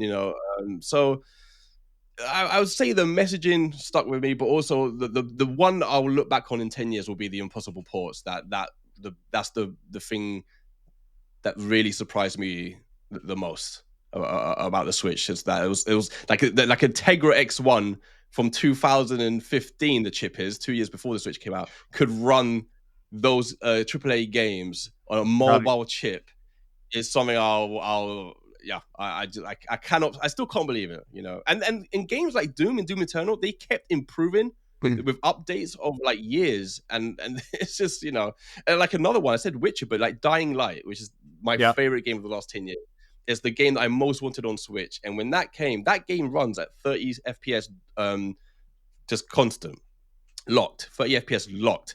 It has all the same, things in the game running, all the same objects, everything's running at the same time. It's an incredible port. And the fact that is running on the Switch is just insane to me. So for me, it is that whole lining of impossible ports that's probably the biggest surprise to me, for sure. Yeah, that's that is something too. And it's like devs are even using that to like learn how to better optimize their games for other platforms as well, right? Like what we were talking about earlier, Alien Isolation. I believe they got it. It was running better on the Switch than it was the PS4. And then PS4, and I can't remember if they used that to update it or whatever across the other platforms. But it was just like they were like through making games work and getting these games supported. And I think a part of that had to do with like the Panic Button, Iron Galaxy. Yeah. You hear me up there? Yes, I can. Yeah. Okay. All right. Like your video was a little bit lagging. I was like, all right, am I chopping up on him a little bit? But yeah, it's that's been something. Yeah. That's pretty shocking. I think for me, so I was thinking of, I've been thinking of this question for a few days or whatever. So I was able to prepare a little more. So, but I had quite a few things that like, just one thing for me was like, I gave up on Metroid Prime back on the GameCube really early before I even got to the planet, right? I was still in the tutorial there or whatever on the ship. And I just like, I didn't like the timing, like having the time limit did not that's why I hate Majora's Mask with a passion. But I can't believe we agree on that. Most people like, I don't know if I hate it, but I do dislike it a lot for that exact same reason. Yeah, but it's a very controversial opinion to have. But yeah, right. Yeah, no, I get it. I've definitely gotten my I get flack for it too. But like I playing Metroid Prime back in the day, this Majora's Mask again. Nope, no thank you. And then the remaster got announced. So like I played through it. I was like, oh my gosh, this game is absolutely incredible. I'm so glad I revisited it. So that was one thing I was thinking of. But ATB, you touched on this a little. I were starting to touch on this a little bit earlier. Was the thing for me that was the most shocking was like it's kind of two things at once. Was like as big of a Zelda fan as I was, the last few Zeldas I was just kind of, like I said, I've fallen off of. Like Skyward Sword was a fine game, right? Like, but it wasn't, taking the world by storm. I don't think, Yeah. really anyway, right? It was one of the lower points, especially in the 3D Zelda. Um, um Oh yeah, definitely. and so it's like Breath of the Wild was coming, and like the trailers. Now that final trailer, like it like evoked emotions in a person, right? But like I still didn't really like. I didn't have high expectations for this game, and I like from the trailers, I Mm. like was like, all right, but like what is the game? I couldn't wrap my head around what Breath of the Wild was going to be, and I remember like I was just like, oh, I'm more excited about this handheld video game system. I can't wait till I get Skyrim, right? Like that's all I was worried about. I was Yeah. ready, but it's like you got Breath of the Wild on launch day because it was that and 1-2 Switch, right? And Snipper Clips, but Oh, Sniffer Clips, what a game! What a fantastic game! game. Oh my gosh, I love it. I hope we get Snipper Clips too on Switch 2 launch day. Oh yeah. but like I started playing Breath of the Wild there on launch day, and then 10 days later, I have 80 hours in the game, and I and it's like I was working a full time job, I was sleeping, Yeah. and I was just like, but it was like if I wasn't working or sleeping, I was playing Zelda Breath of the Wild, and like the game just took me, and I when I finally like finished this game or whatever, I was just like looking at, I was like, I didn't think that like I could feel this way about video games again. Like I Mm. thought it was like the feeling that I had playing Breath of the Wild and playing the Switch was a feeling I thought was left in childhood, right? Like that it was Yeah. Yeah. that sense of wonder and excitement, and like I was just like I like I loved like I said, the Fallout games, the Skyrims, but it wasn't like this I don't know, something like awoke in me like that I had felt since I was a kid about like playing Pokemon Red or playing Ocarina of Time or playing like probably I would say the latest game would have been like Halo 2, and it's just like Fallout 3 gave me a little bit of sense of that, but it's just like again I was first year of college when that came out, and it was kind of like it was more of just a different sense, like like things. Mm. uh but that was something I was like, I couldn't believe it. And I just like, it really like, I wasn't playing a whole lot of video games outside of like, again, occasionally Fallout 4. I had a PS4, but I hardly put any time on that thing. I probably put like, I don't know, 50 hours on my PS4 over, Mm. in total. Right. And, Yeah. but, yeah, that to me was like, I was shocked at what like the Switch was able to do for me, like in a sense that in that sense. But Yeah, you know what? yeah, I agree as well because you actually reminded me of something that, for all the criticism I have of Breath of the Wild, like I said before, the things I love about it, I adore about it. And but to your point, I also had that same feeling that I probably hadn't had since, I don't know, early secondary school. So being mhm, 14, 15, I don't know. But, that, like you said, that childlike sense of wonder, that being hit so hard by a video game. I remember having the same feeling, and I remember, what it was. It was kind of like I would go to work, and there was probably 8 or 9 or 10 of us that had bought Switches on day one, and we were all playing Breath of the Wild. And I would have conversations with my friends, and they would come up to me and they would say stuff like, "Oh my god, like have you been to this place? There's this mountain, and I saw this dragon." I say, "What? You've seen a dragon? Like what?" And you'd have everyone would have their own stories of the game, right? You're all playing it at the same time, but everyone's discovering new things you haven't even seen, and you're like, "Hold on, I don't get this. I've played 40 hours. How have I not seen that? This is insane." Or right, and there was moments like what's it called? It's Event Tide Island. Do you remember like when you drop there and they just take all your things? yep, And I remember thinking like, what? This is insane. What is happening? There's all these just moments of pure like magic, like really pure magic that pretty I have. Yeah, for sure. I 100% agree. I haven't felt since, and I hadn't felt before. I don't even know when would be the last time. It probably would be something on the GameCube, right, or the N64. That kind of level of something hitting me that hard and making me feel as though like I'm 10 years old playing this. yeah, It definitely gave me that. And to be honest, all the friends I spoke to had the exact same feeling. And to your point, like many of the friends who've played it, weren't specifically Nintendo fans and not even Zelda fans, and a few of them call Breath of the Wild now their favorite game of all time. So it's like like that is a game that has impacted people in a big way. So like, yeah, I fully agree with you. Yeah, I would say that so for me personally, that feeling kind of rolled into Mario Odyssey as well later that year. So I never had Mario 64 back in the day. I played it, and it was just like it was fun, and like honestly 3D platformers. I played DK 64. I've talked about how that's been my favorite one on S64 a little bit, Yes, and legend game. that's right. And I haven't played the Banjo games, and I haven't played I haven't played through either of those or Mario 64. So it's like I picked it up 3 All Stars and it's shown its age a little bit. I think to me, 100%. I feel like Odyssey really just took what was great about Mario 64, modernized it, and really brought that forward, right? But outside of that, I haven't really done a ton of 3D platformers. I love like 2D platformers, like like Super Meat Boy, Celeste, like those precision platformers, right? Mm. And But you haven't played Pizza Tower yet, though. I don't think, I right? have not, and I will You get would to love it. that. Yeah, It's I can't wait incredible. to get to it to let you know what I think of it, because and I've never played like a WarioWare game or anything, so which I know kind of takes some inspiration from.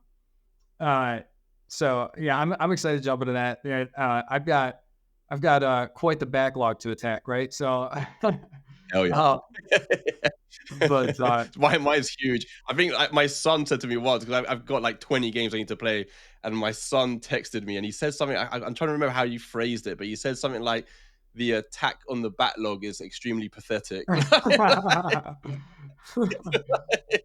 gotta live up to that It's like, channel it is. name. So bad. Exactly. So it's apt. It don't mean I'm good at it. It's apt. But yeah. But yeah. So but that's really cool. So I will go ahead and ask you, like, we'll get into like what else we've been playing, if that's okay. I think that's where we'll go next. I want to ask, like, we got we're a little over an hour and a half here. Just make sure you're doing okay on time. I know it's late. No, I'm fine. Don't worry. Okay. I've got unlimited time now because we're doing it this time instead of in the morning. So we'll go by you. It's totally fine. What have I been playing? Do you know what? Like for like it's been a weird couple of weeks for me. I've been playing loads of games though. I wish I had my Switch on me. It's in the next room. But at the top of my head, like, as you know, like, I played and finished Crow Country, which was like a old school PS1 aesthetically looking horror game. It looks like a mixture between PS1 and N64, and it's very much modeled on, I'd say, the old school Resident Evil and Silent Hill games, even in terms of the puzzle, the dialogue, all this kind of stuff. But it really surprised me. I want to say I gave it an 8 out of 10, Okay. or 8.5 maybe. Yeah. It was that really awesome game. Like, if you like horror games and old school horror games, like, I highly recommend it. It's pretty short. It's like 4 or 5 hours. Really funny dialogue. So, like, I played that. I played this another horror game called Fear the Spotlight, which was pretty cool. I've been playing Yakuza, which I've been meaning to play for years. It's a game that's always appealed to me, and I've never touched it. And then, so when I saw it in the direct, was it a couple of months ago, whenever, I was really excited. I got it the second it was available. And I came to learn that, so I think I streamed it as soon as I got it. And so, like, a lot of people came over to the stream, and it's kind of like Pizza Tower. A lot of people, also the people who play that game, really love that game. Right. Like, they love it. They love the lore and the storylines and everything about it. And it was really cool. Like, I can see why. I loved it. It kind of reminds me of playing something like Sleeping Dogs. So it's really cool. It's got some goofy riding. The action's really cool. I think they released the Yakuza. I can't remember what it's called. It's basically Yakuza 1, though. I can't remember the subtitle of it. So I played a bunch of that, and I'm trying to think if there's anything else I've played. I've downloaded a bunch of games. That's my problem. I download too many, and then sometimes I forget about them. Don't play them for a while. Like I said to you, I've been meaning to buy Persona 5. Yeah. Because I've never played it, and I've always wanted to. So yeah, I played Echoes of Wisdom. It didn't grab me. Yeah. So you fell off that, sadly. Yeah, yeah. I think I think I've seen what you're playing. I think it just flashed up there. Yeah, we'll go back to that. Incredible. I need to get back on it. Yeah, Echoes of Wisdom. It didn't grab me. Just briefly talking on it, I'll just say that it starts really cool. It starts really quick, and I like that a lot. But then of course you're playing a Zelda, and so you're losing a lot of your abilities. And so, like, just briefly, the things I didn't like about it was just I didn't like the combat. It is. I just it kind of just grinded on me. I found it too slow, like having to throw out your echoes and watch it fight. I know you can use your sword, but then the time limit with that kind of annoyed me a little bit. And yeah, I don't know. And similarly to Tears of the Kingdom, it's like when you're going through an attached object and you have to scroll through everything you've collected. I was like, man, they need to sort that out. They need to figure out a better way to go through your inventory. But I mean, there's things about it I liked as well. To be honest, I've never been. This is gonna be controversial again. I've never been that crazy about too many top-down Zeldas. Even Link's Awakening. I did really like. Oh my god, what's the one on DS? I really like 3DS or DS. DS. Oh, okay. There was what Spirit Tracks and yeah, not Spirit Tracks. The one before Spirit Tracks. I can't remember what it's called now. There was. Yes. Phantom Hourglass, exactly. Yeah, that one I really liked. And randomly, people hate on me, but I love Zelda 2. I wish they'd remake or remaster Zelda 2. I would love them to remake Zelda 2. That game is so underrated. Maybe that's the next thing they throw on the rotation for. They like to have a Zelda game every year, right? And they just like to give another one to fill in the gaps there between the big releases. Get us the 2D 100%. the side scrolling Zelda back. That would be. I'm sure we could get a good take on that. But oh man, yeah, I agree. Like for the most part, the top-down Zeldas are definitely a tier below the 3D Zeldas for me. I look forward more to the 3D Zeldas. I love the Link Between Worlds.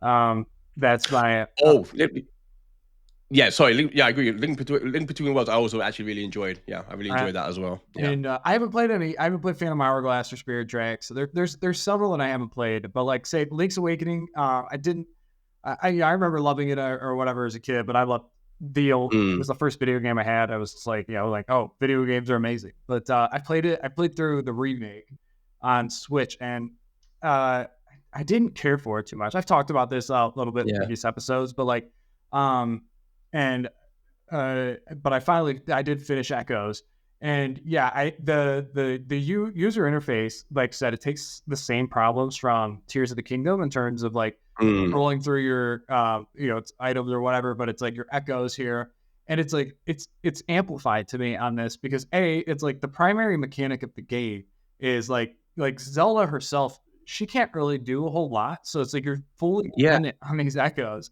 And it's like you have like 100 of these things, right? Like in late game, you've got like so many of these echoes, and like it's so clunky to navigate through, right? And to like the core mechanic of the game is not polished. It's not clean and tight, and it's like the rest of it. Like I mean, there's a lot of cool stuff. There's clear inspiration from Tears of the Kingdom, I think, in terms of like that freedom, that sandboxiness, right? Like something I loved about it was just like in top-down Zeldas, like trees are always a clear like indicator of like, oh, this is a wall, a boundary that you can't go to. You'll end up here later in the game.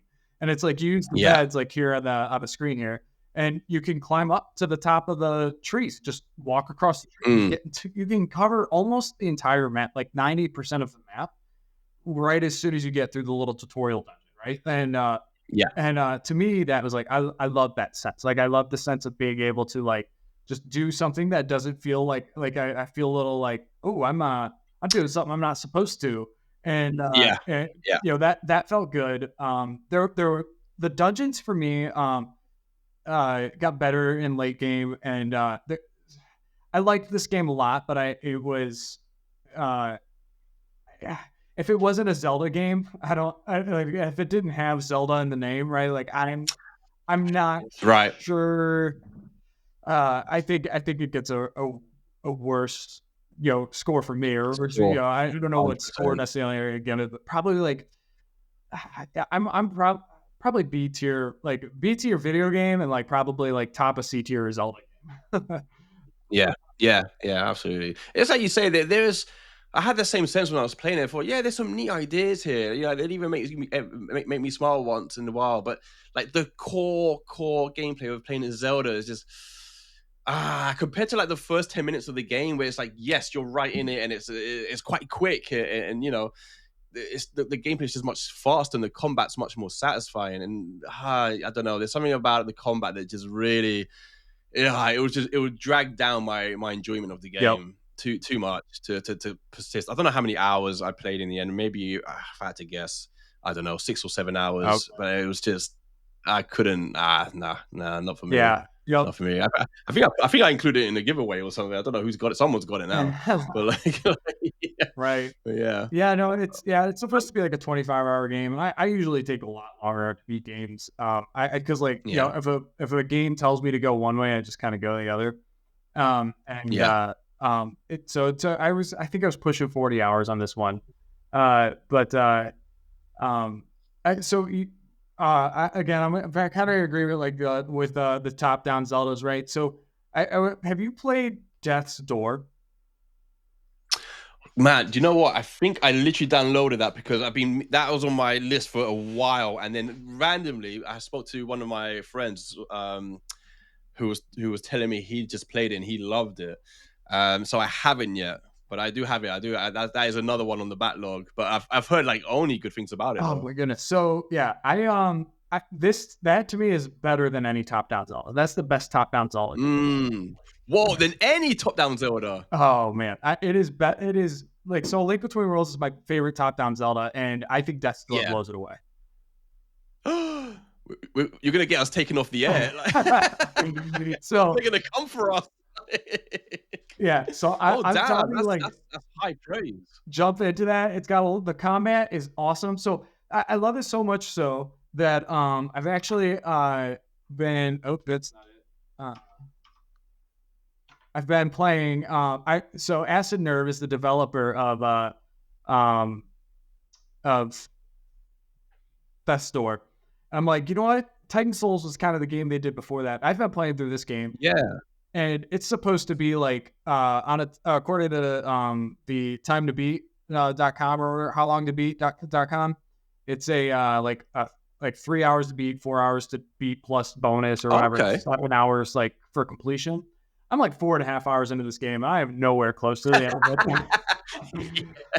But it's a bit of a boss rush. There's a little bit of like I don't know if exploration is the right word, but there's like a bit of a map to traverse and stuff, and a few puzzles to like. But like basically the combat is so straightforward. You have an arrow, and you shoot that arrow, and then you have to like call it back like Thor's hammer, right? Like so, nice. So that's built into the combat in the terms of like you've got to be able to dodge these Titans' attacks while you're recalling your arrow.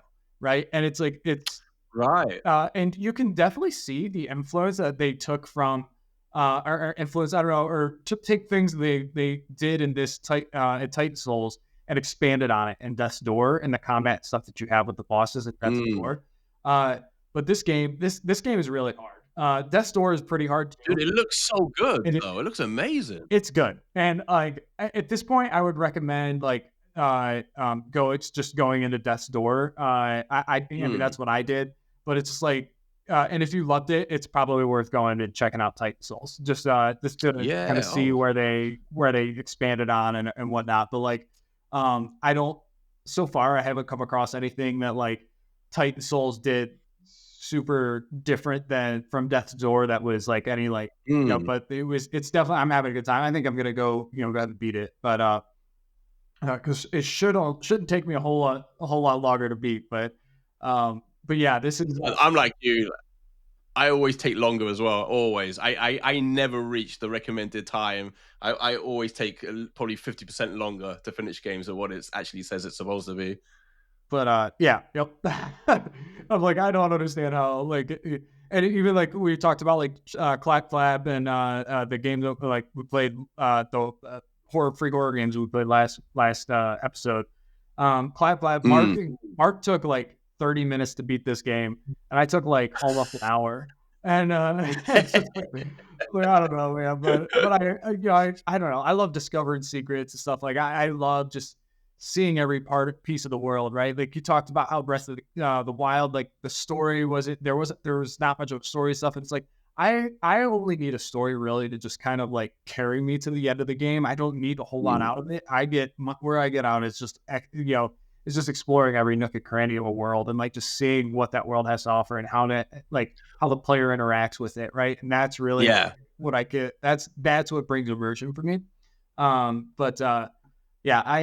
Dude, try Death's Door. I'd be really curious to see what you have to say. Yeah, I'll probably download it after this podcast. I was going to quickly ask you because you got me thinking. Since you're someone who loves to search every corner of a game, so like, how many hours then do you have on Breath of the Wild? Oh, like 300. Oh Jesus! and so I meant to bring this up when we were talking about the music app, right? So I told you I've been listening to the Breath of the Wild soundtrack. There's times I'm just like listening, like one of these tracks hits that just like really hit when I was playing. Yeah. And I'm like, why do I play anything else? Why am I not just always playing Breath of the Wild? Like I'm just like, I need to just go back. Like I'm just ready to go back and play this game again, And I never did the Trial of the Sword. I never went through all of the levels or whatever where you go to that was that first DLC pack. I got a good chunk through the master mode, but never quite beat it. But I could. That's a game I could play. I'm like, if I never had another video game, like I would be okay. So do you remember they released the, I don't know what you call it, the feature that kind of highlights on the map everywhere you've walked. So like it's like yours must be just green, right? Oh yeah. So yeah, you mentioned about how like the design that they did is just like, it pulls most players in the same direction, right? They give you complete freedom to explore this entire map, but most players end up kind of taking the very similar path. Yeah. I did not, right? So like it's like I did end up going to Kakariko Village relatively early on, but like compared to what I typically would. Well, like I didn't take that path there, and like along that path. So, like, just for example, that's where you find the big Korok guy that gives you expansion slots. I can't remember his name off the top of my head. But and he gives you the expansion slots or whatever for more items. You'll be able to carry more weapons and more arrows and outfits or whatever, which is kind of crucial because of the weapon breaking system, right? But I didn't hit that. I didn't find that until I was 100 hours into the game, and what I learned is that is also the trigger point for what's the Thieves Guild that's kind of like in the desert with a goofy Thieves Guild that loves the banana. Oh man, we talking about the Gerudos you're talking about? No, not the Gerudos. They have like the upside down eye mask or whatever. Oh my god, I know who you mean. They're in the depths of Tears of the Kingdom. Yeah. But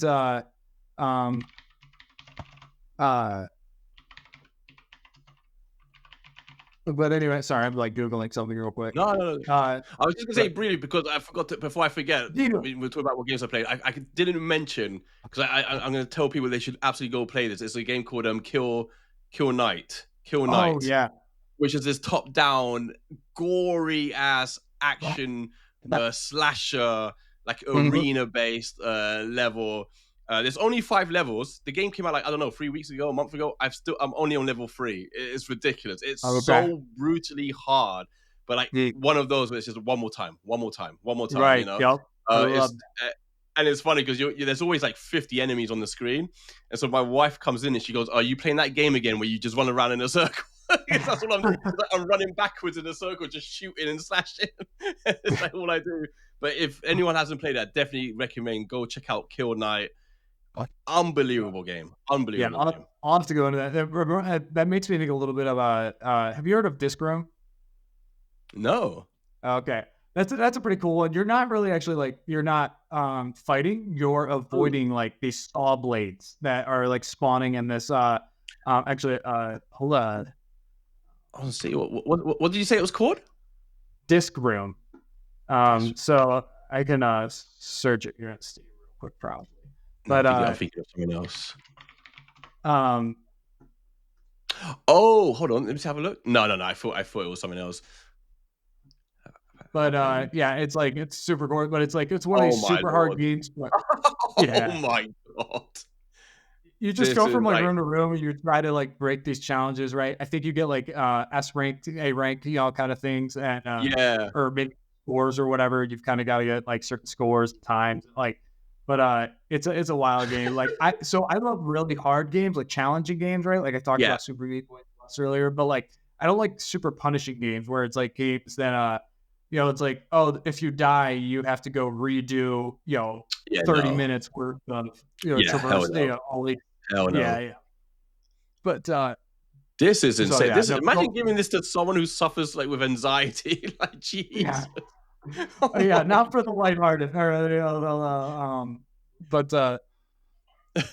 yeah, oh, oh man, yeah, I can't remember. I was saying something about whatever, but I can't remember this now.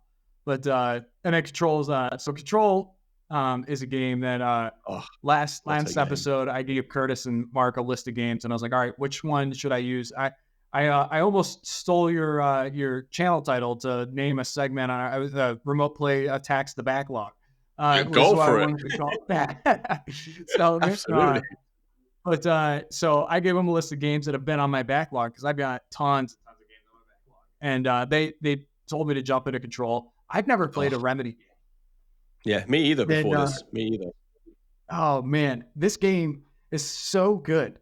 Yeah. We're like 6 hours in or whatever, but like I just like had the level design and like going through it Oh, and like, oh man, I can't get enough of it. And I'm like, I am no, in I for the loved it.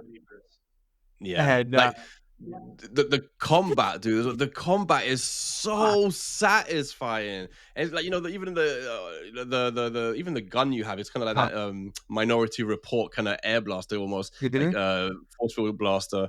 The puzzles are incredible as well. Randomly though, people are gonna laugh because I play this. I think I said it to you. I played this on the cloud version on Switch when I used to have amazing internet, so How it worked perfectly. Now where I am now, my internet's horrendous. So it's just a stuttering mess. So I Oh should yeah. really grab this on my Xbox actually and pick it up Yeah, because I played around 20 or 30 hours. Like I played a chunk and I wow. loved it. Like absolutely loved this You've got to game. be like 80% of the playtime on the cloud I version think of so. Control, like out of of everybody that played that. I can't imagine, like I was like, you said that, I was like, oh yeah, there's like cloud version because the Resident Evil games are like that too, right? And Yeah. I was just like, oh my god, like there's a handful of games. I'm like, I wonder how much, like, I've always wondered how much success they have with those titles. I'm I can't sure that imagine like good. it, Yeah, it no. costs Because them hardly anything to do, right? no. I'm sure, But like that's where I why. lived before. Yeah, no, yeah. Like where I lived before, I had like 1 gig like internet. It's like 1 gig up and down. It was so like ridiculously fast. It was unbelievable. So like there was never any lag. It was amazing. And I thought, yeah, this one's incredible. And then I moved house to somewhere that's just got regular speed internet, and it's like unplayable. Forget it. Like I played all the Resident Evils on cloud, Hitman on So cloud, like Alien that's something on impressive. cloud, and they're all terrible. Like, yeah, I think you need really damn good internet, and Yeah. I don't have that sadly anymore. So, which I blame my wife. So, Yeah. yeah, Yeah. no, and yeah, Control is just amazing, amazing game. Yeah. I've had really, so it kind of gives me like a little bit of like, right. Like I told you, I played Resident Evil 2 for the first time. And so it's Yeah, like, you're not being chased by whatever the big, like anything like you are in Resident Evil 2, but like in terms of like, just the progression and stuff you're going through and you're kind of unlocking new areas and like, you kind yeah, of have your hub area, right? And like that's the similar vibes that it gave me. And I was like, well, I guess, absolutely, yeah, and but like the cinematics, right? It's got the FMV in there, with like the actual video and stuff. Like it's like I've heard of, like people love some Remedy games and stuff, but I was just like, I don't know that they're necessarily for me, right? Like it's just like they look like they'd be fine, but I'm like, man, I'm ready to like, all right, I got to go play some Quantum Break. I got to get Alan Wake too. Yeah. I got to, like, I'm Oh in. yeah, I'm yeah. into it. But yeah, I'm gonna finish the game. Like I said, I'm only like 6 hours in, so I probably Oh, got man. time. Honestly, as soon as this podcast is over, I'm gonna like unplug, find my Xbox wherever it is somewhere, and download Control. Cause yeah, I'd love to. I haven't even because I bought Alan Wake. I haven't even Dude, really started Alan Wake either. So I need to get on yeah, I that. mean, they added some jump scares to that, so it's like that's kind of like that's right up your alley, right? Oh, exactly. It's like very X. You know what? What I really wish. I wish someone would make an X-Files game. That is, Oh yeah. or like a really cool, like a really cool Stranger Things game. Oh yeah. That'd be Like a amazing. full like just dive like fully into it, right? Give it the full Oh, budget, right? oh, Oh man. imagine what you could do with that IP. Amazing. Yeah, Yeah. absolutely. Yeah, this definitely has those vibes, right? Like, because you're Yeah, kind of like playing with the astral plane, which Stranger Things kind of something, some kind of comparable thing to that. Yeah. Oh man, get absolutely. Remedy Stranger Things. Holy crap! Oh man, Uh, wait, I heard they're advertising it now. Is it got? Has it been dated? The final season? I don't know. I cannot wait though. Oh, I'm I just want it to be now. It's just been gonna go so rewatch. long. Yeah, I'm ready to just go rewatch it. That's so good. I hope it's good. I'm so worried. Like you know, when something takes so long to come out, I always go to like, are they going to be able to recapture that feeling of every time that they make another season, I'm like, are they going to be able to recapture it? Are the kids being are the kids going to be too old now? Like I'm just like, Right. but they keep pulling it off. They keep pulling it off. And last season, I loved last season. Absolutely loved last season. Yeah. So Yep. yeah, we'll Yeah. see. It definitely was like return to form. Really, like it felt like season three kind of season three, right? Took a little bit of a dive. Like it was still for me, it was still great, but like it just kind of like it felt like season one was at the height, and then it just slowly dipped, and Yeah. then the last season just Oh, came right hell yeah. back. Hell yeah. Oh yeah. Yeah. Oh man. I'm gonna have to re-download those, or not re-download them. Go watch them again. But um, yeah. So we have a couple more things, but I kind of we just kind of got carried away here. We're a little over 2 hours at this point, which is No problem. No wild. problem. So but yeah, we'll just kind of we were going to talk about Dragon Age, but honestly, we Oh damn! They, we're gonna get shot down 100%. They're yeah. coming for us. Oh I damn! have the Dragon Age. Metacritic page up here, right? A little bit of Yeah. 3.8 user score. You gotta love the user scores on Metacritic, right? Always just terrible, but or great, right? Like that, they're never anything that you can base anything off of. But a Yeah. lot of Yeah. ups and downs and a lot of controversy, right, about Yeah. the Dragon Age. But yeah, I don't want to spend too much time on this. Like so, we'll try to just keep it here, just above 2 hours. But yeah, I don't know. Did you have any like Thoughts. main thoughts here? Yeah. Probably too many. um, Yeah. well, I'll keep it very brief. Obviously, yeah. I researched it loads. I spent a damn amount of few hours watching everyone's opinions on it, checking out the game, seeing what they talk. I know there's a lot going on with, let's say, political issues in the game. The writing is something I was interested in. I know a lot of people criticizing the writing for being very, what would you say? I suppose too on the nose, I guess, too in your face. From what I've seen, and I've seen a lot of cutscenes and just dialogue in game. I did think the dialogue was like, how to put it, very clunky. Let's just say I did think it was really bad writing, just as writing goes, in terms of kind of almost. It was almost like it was becoming too, like, the writing's so self-aware that it almost, you almost get taken out of the game. Oh yeah. And just generally, I just thought the writing was quite bad. So I get that point.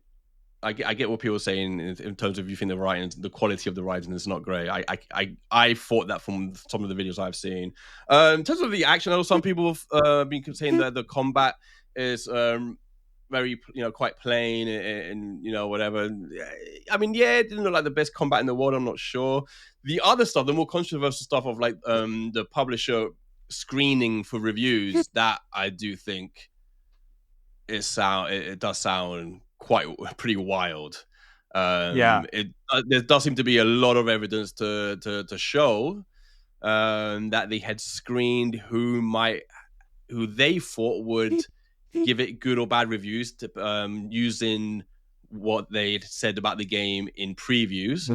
That seems quite obvious. It seems to me, at least, just my own opinion, it seemed quite apparent that that's what happened. It seemed that they had just kind of left aside those who they thought would kind of score it not as well as they wanted, and gave codes to those they thought would score it highly. So that to be it's wild. It's a wild situation, put it that way. And then in terms of the review scores, it's kind of what I expected. I kind of expected it to get review bombed, and then on the upside, I kind of expected that maybe some people are reviewing it a bit too highly. So it's kind of, and then all together, it's just kind of a big cluster of just a mess. I don't know where the game is now. I know what would you say, the headlines coming out yesterday was that the game had performed better than any game on Steam for them, at least at launch. But then, as far as I know, they'd only ever launched Jedi Survivor as a premiere on Steam. And I think it was reaching 70,000 more or less players. So it's one of those. It's like, until you play it yourself, I guess, it's quite hard to almost filter out, or what exactly is true, what's been overblown, what's being glossed over. It's kind of just a very, very, very messy situation for sure. Yeah, I would say there's so much that's into this, right? Like, it's BioWare has such a legacy, but it's like the BioWare we have today is just just barely the skeleton of what it once was. Even the people that are there and stuff, it's like there's been so much transition and stuff. It's like it's not even really the same BioWare that made KOTOR, that made the original Dragon Age Origins, that made the Mass Effect trilogy, right? So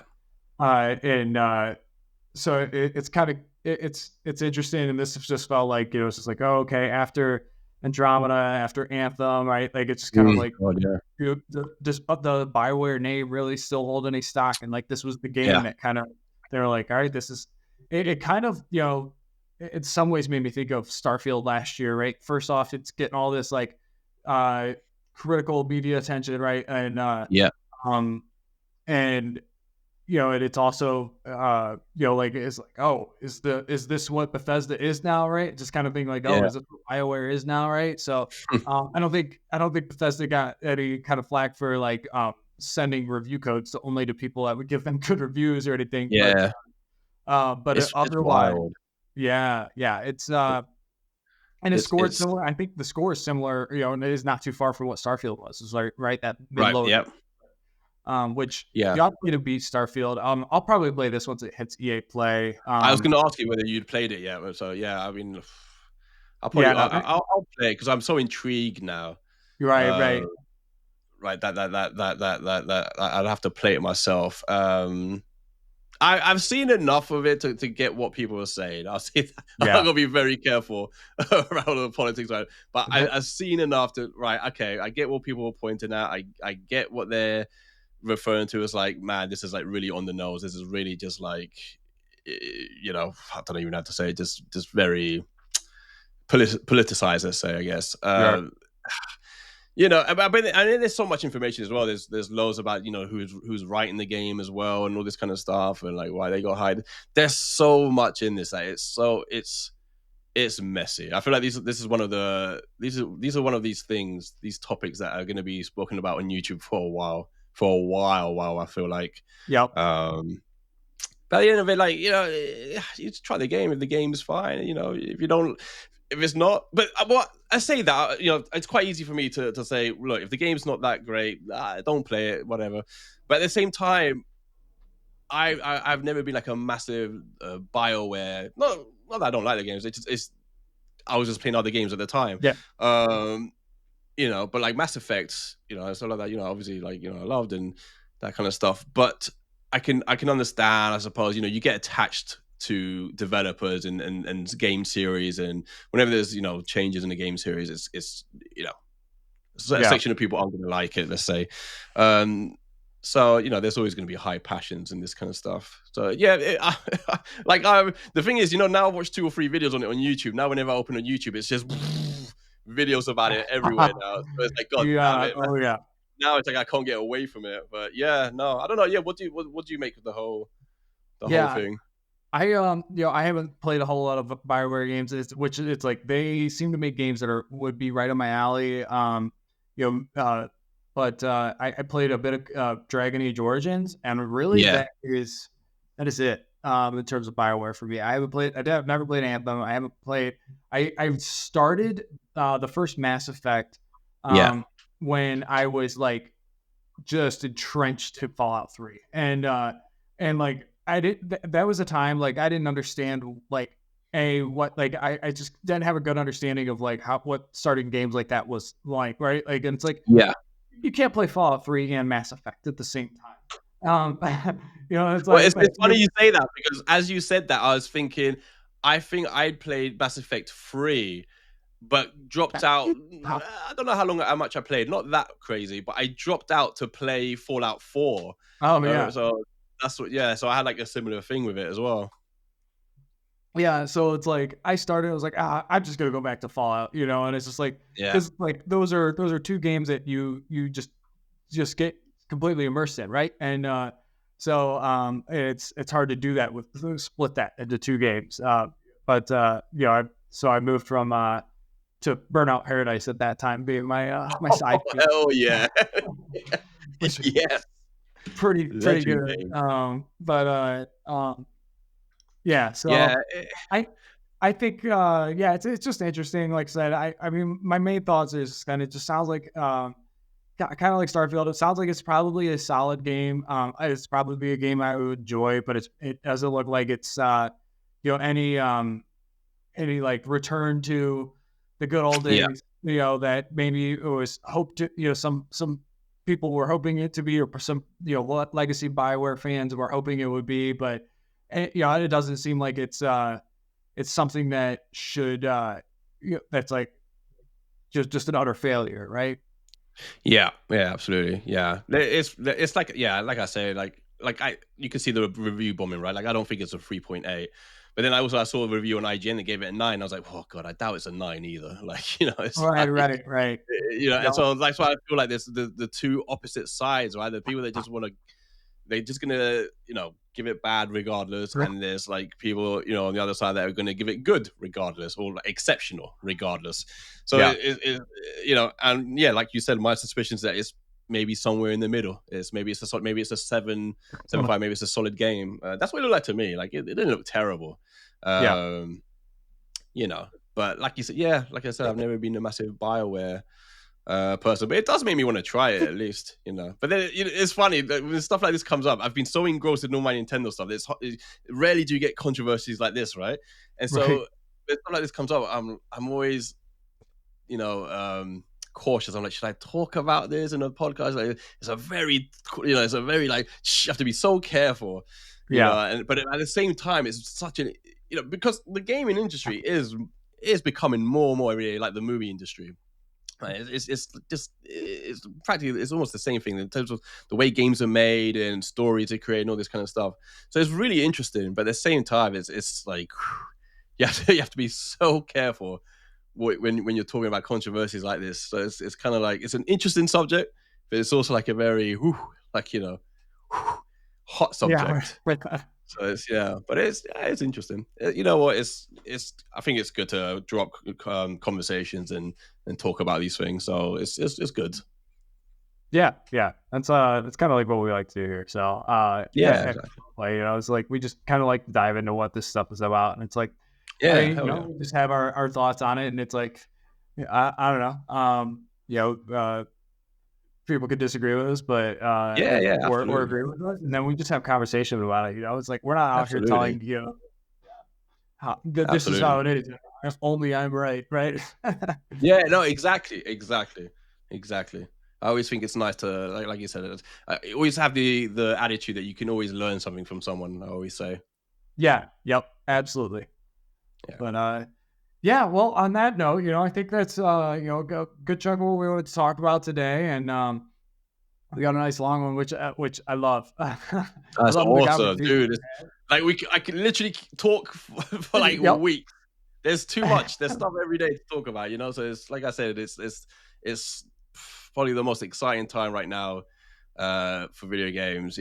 So it's just whether it's like looking forward or looking back, there's just this, it's so much. Just Yeah.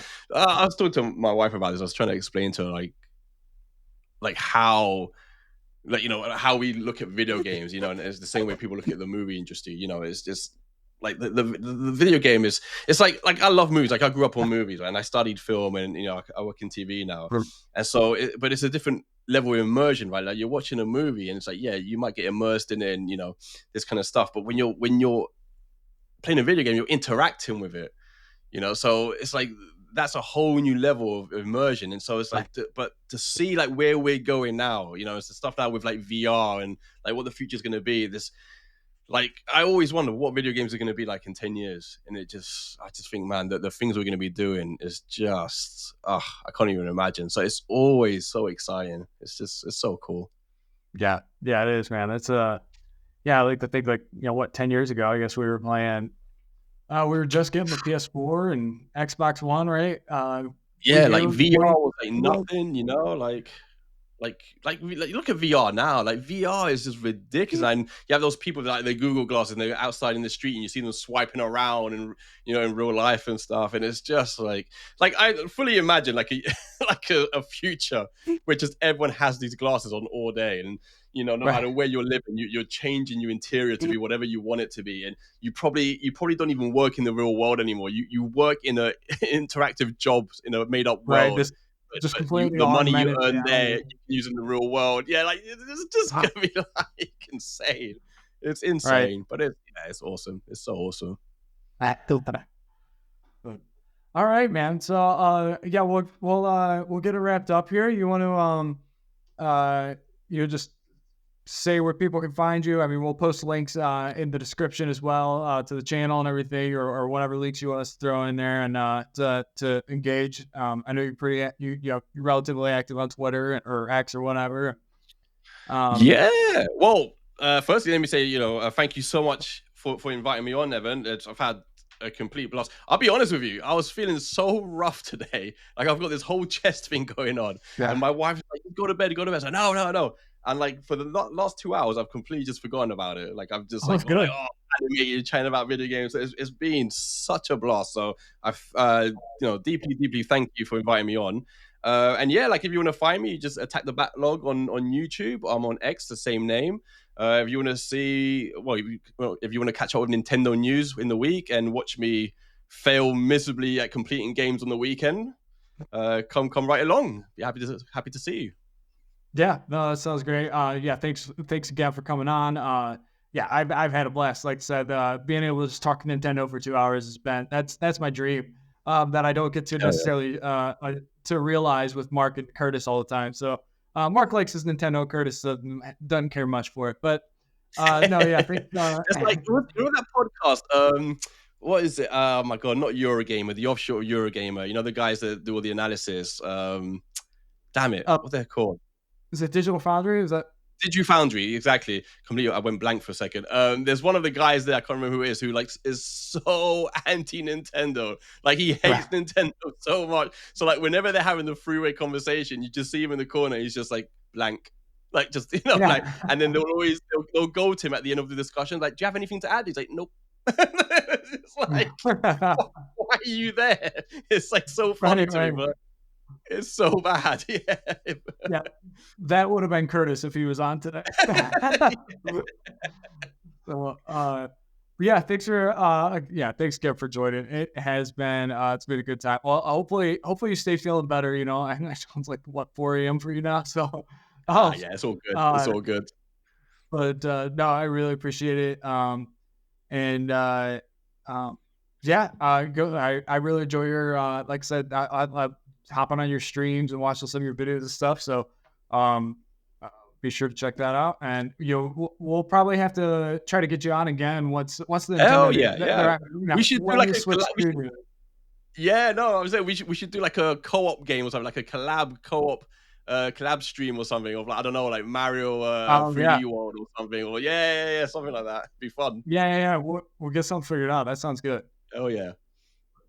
All right, man. I guess we're gonna close out here, and thank you for everybody joining. Be sure to, if you like the video or like the episode, be sure to like or start or whatever on your podcast app, or like the video on YouTube. Subscribe to the channel. Go subscribe to ATB and check out some of what he's got over there. And thanks for joining us. All right, thanks, guys.